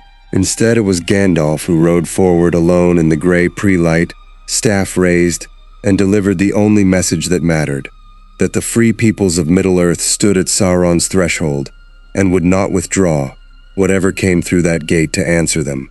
What came through the gate was everything. The Black Gate's iron doors ground open with a sound like the world's own teeth grinding together, and the army that poured out onto the ash-gray plain beyond made the Pellennor's earlier assault look, by comparison, like the testing skirmish it had actually been. Orcs beyond counting, trolls in numbers no single field had ever seen assembled at once, and behind them, visible even at this distance, siege engines of a scale built for exactly one purpose: the total, permanent erasure of whatever force dared stand against them. Gods, Usopp breathed, staring out at the assembled horde with an expression that mixed genuine terror with the specific stubborn resolve he always found, eventually, however long it took to arrive. That's not an army. That's an entire country's worth of soldiers. Yeah, Luffy agreed, straw hat settling firm, expression gone entirely serious now, all trace of easy humor folded away beneath the weight of what was actually coming. Guess that means we've got a lot of hitting to do. Denethor, mounted at the head of Gondor's line, drew his sword with hands that did not shake despite 30 years of dread finally arriving at its true and terrible conclusion. "For Gondor," he called out, voice carrying clean across the assembled ranks. "For every soul this war has already cost us, and every soul it will not take today." Theoden beside him raised his own blade high. "For Rohan, for the free peoples of this world, this day and always." And then there was no more time for words at all. The two armies met on the ash-gray plain with a collision that shook the very ground, and Luffy went into it the way he'd gone into every fight since washing ashore 2 months before. Headlong, fearless, and utterly, completely committed to holding the line for exactly as long as it took. This was not, from the very first moment, a battle that could be won through spectacle alone. Sauron had learned, across 2 months of costly failure, precisely what force alone could not accomplish against this particular boy, and the army he'd sent through the Morannon's gate reflected that lesson in full. Not simply overwhelming numbers, but numbers deployed with a patient, grinding intelligence. Horde captains who no longer threw their forces at Luffy directly, but instead worked to isolate the soldiers around him, to bleed Gondor and Rohan's ranks through sheer relentless attrition, while avoiding, wherever possible, direct engagement with the one weapon they now understood could not be beaten in single combat. "They're going around me," Luffy realized, mid-fight, watching orc formations deliberately route themselves away from wherever he currently stood, funneling instead toward the thinner, more vulnerable stretches of the Free People's line. Smart. Real smart. "Then we don't let them," Zoro said, already moving to cover a gap Luffy couldn't reach fast enough alone, blades flashing in economical, brutal arcs. "Divide and conquer works both ways. Nami, where's the weak point?" "Center left. Pushing hard." Nami's voice cut through the chaos from her position coordinating with Gondor's captains, sharp and clear despite the surrounding din. "They're trying to split Rohan's cavalry from the infantry line. If that gap opens, the whole formation folds." Luffy was there within seconds, plugging the gap the same way he'd plugged the breach at Helm's Deep, and the pattern of the battle settled, slowly, into its true and grinding shape. Not one overwhelming victory, but 100 small ones, strung together across hours of unrelenting effort. Luffy moving between crisis points with a speed that never quite let up. His crew and the assembled soldiers of two kingdoms holding what ground they could around whatever gap he couldn't cover fast enough alone. It was well past midday, the ash-gray sky darkening further with something that felt less like weather and more like deliberate, malevolent will, when the true weight of Sauron's design finally revealed itself. The Nine descended again, not to strike, but to observe, wheeling high above the battle with a caution that spoke plainly of 2 prior costly lessons learned, and behind them, cresting the ridge beyond the Morannon in numbers that made even Gandalf's weathered face go tight with genuine alarm, came something Luffy hadn't yet faced in this world at all. Trolls, Faramir said grimly, fighting at Luffy's shoulder, but bred differently than any I have seen. Look at the armor, the discipline. Those move like soldiers, not beasts. Olog-hai, though none of them had the word for it yet, trolls bred to withstand daylight, to fight with genuine tactical coordination rather than mindless rage, and a full company of them now bearing down on the Free People's already strained center line, with a weight that threatened in a matter of minutes to break what hours of desperate defense had barely managed to hold. Luffy felt the accumulated toll of the day's fighting settle heavy across his shoulders, the specific exhaustion of hours spent at the absolute edge of sustained effort, and understood, with the particular clarity that came in moments like this, that the fight had finally reached the point where holding back any further restraint was no longer a choice at all. Gear 5 costs too much to hold all day, he muttered to himself, watching the Olog-hai company close the distance. But I don't think I've got a choice left here. White light began once more to bleed across his skin. Luffy, Gandalf's voice carried real warning in it, having watched the toll Pelargir's brief use had already taken. You cannot sustain that state indefinitely. If you spend everything now. Then I spend everything now, Luffy said, and the grin that spread across his face carried less easy joy than it had at Pelargir, replaced by something harder, more determined, a fighter fully aware of the cost and choosing to pay it anyway. Because if that thing gets through, this whole line breaks, and then everybody Frodo's trying to buy time for dies for nothing. Not happening. Not today. Dear Fifth, the white light detonated outward across the battlefield a second time, and this time, it did not merely herald a display of overwhelming strength. It became, over the following hour, something closer to a force of nature entirely. Luffy moving through the Olog-hai company and the reforming orc lines behind it, with a sustained, relentless intensity that began, slowly and unmistakably, to actually turn the tide of the entire battle, rather than simply holding isolated crisis points against it. The 9 watched from above, and did not descend to test that strength a third time. Hour bled into hour, the battle grinding on beneath a sky gone fully black with whatever malevolent will Sauron poured into it, and Luffy, sustaining Gear 5's full, exhausting power far longer than he had at Pelargir, far longer than his own body wanted to allow, became, over that long and terrible afternoon, the single unmovable point around which the entire Free People's defense continued, against every reasonable expectation, to hold. It was not victory. Gandalf had been honest about that from the very first moment at Edoras. This was never meant to be a battle the assembled army could actually win outright against Mordor's full strength. It was survival, grinding and desperate and increasingly costly, bought hour by hour at a price that showed plainly in the growing exhaustion tearing at even Luffy's seemingly boundless reserves. And then, as the sun began its long slide toward a horizon still hidden behind Mordor's ever-present ash cloud, something changed. It happened without warning, without any visible cause on the battlefield itself. The ground beneath the entire assembled army trembled, once, deep and fundamental, and above the black tower still visible far beyond the battle's edge, the vast and lidless eye that had watched this entire war unfold with patient, terrible attention, suddenly, violently, flared. Every orc on the field stopped mid-motion. Something's happening, Gandalf breathed, staring toward Mount Doom's distant firelit peak with an expression caught between dawning terror and dawning desperate hope. Something at the mountain itself. The tremor deepened, the ground itself beginning to genuinely shake now, and across the entire battlefield, orc formations that had fought with disciplined, coordinated purpose only moments before began, visibly, to falter, confused, suddenly leaderless in some fundamental way that had nothing to do with any blow struck against them.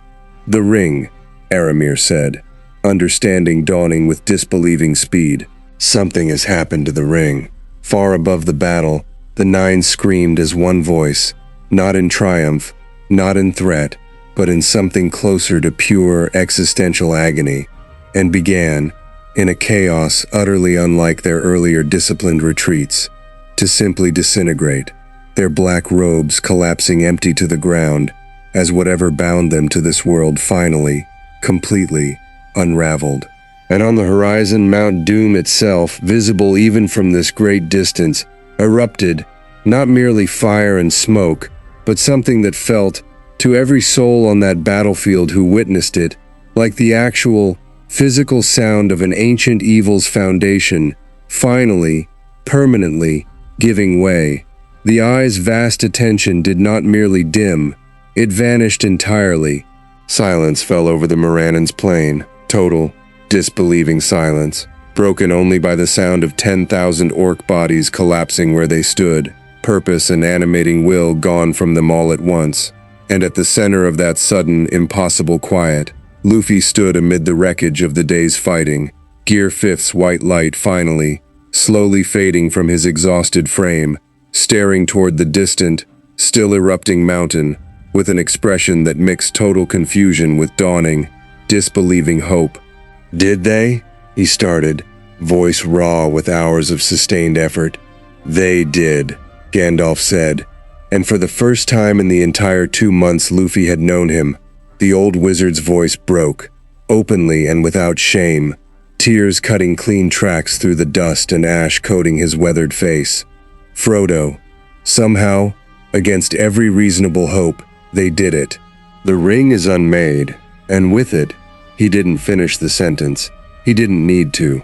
Around them, across the entire battlefield, the assembled soldiers of Gondor and Rohan, exhausted, battered, half convinced only moments ago that they fought a battle already lost, slowly, disbelievingly, began to understand exactly what had just happened, and the sound that rose from that understanding, breaking across the ash-gray plain before the Black Gate, was unlike anything Luffy had yet heard in 2 months of fighting this world's oldest war. It was not a battle cry. It was not even a cheer. Not at first. It was simply, purely, the sound of an entire war finally, impossibly, ending. The Black Gate did not need to be stormed. It simply stood open, ancient and now entirely undefended, as the last of Mordor's collapsed army lay scattered across the plain, and the Nine's empty robes settled into the ash like discarded shadows. And for a long while, nobody among the assembled host quite knew what to do with a victory this total, this sudden, arriving after so many months of grinding, costly expectation that the war would end in something far grimmer than this. Luffy sat down in the middle of the battlefield, Gear 5th's white light entirely spent now, exhaustion finally, fully claiming him, and let his crew gather around him.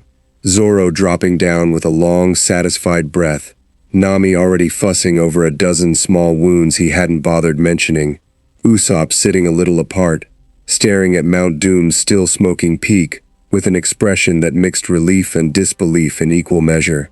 "We actually did it," Usopp said, mostly to himself. "I mean, they did it. The little guy and whoever he was traveling with. But we helped, right?" "Yeah," Luffy said, flopping backward onto the ash-gray ground, staring up at a sky that had, over the past hour, begun clearing for the first time, in longer than anyone present could remember. "We helped." Faramir found them there a while later, having gone first to see to his father, Denethor, battered but standing, weeping openly on Theoden's shoulder in a display neither king nor steward would likely ever fully explain to their respective councils. 30 years of grinding dread finally, permanently released. "My father wishes to speak with you," Faramir said, crouching beside Luffy with a warmth that had, over 2 months, grown into something close to genuine brotherhood. "Though I suspect what he actually wishes is simply to thank you, however clumsily that comes out of him." "Tell him it's fine," Luffy said, grinning despite the bone-deep exhaustion. "Tell him I'm just glad the wall held. All of them. The whole time." They stayed on that field 3 more days, tending wounded, burying dead, watching as riders began arriving from every corner of the war's long geography carrying word of what had actually happened at Mount Doom. A hobbit named Frodo, a gardener named Sam, and the wretched creature Gollum, whose final desperate act had, however unintentionally, finished what months of desperate war and desperate sacrifice alike had made possible. Gandalf found Luffy alone on the third evening, sitting at the edge of the ruined camp, watching a sunset unobstructed, for the first time in 2 months, by any trace of Mordor's perpetual ash cloud. "You did more than hold a battlefield," the old wizard said, settling beside him. "You held this world's hope together, piece by piece, across 2 months that would otherwise have broken it entirely. I do not believe Frodo's mission succeeds without the time your fights bought him. However far apart the two of you fought, didn't do it alone," Luffy said. "Never do." "No," Gandalf agreed, smiling, old and weary and genuinely deeply content. "I do not suppose you ever do."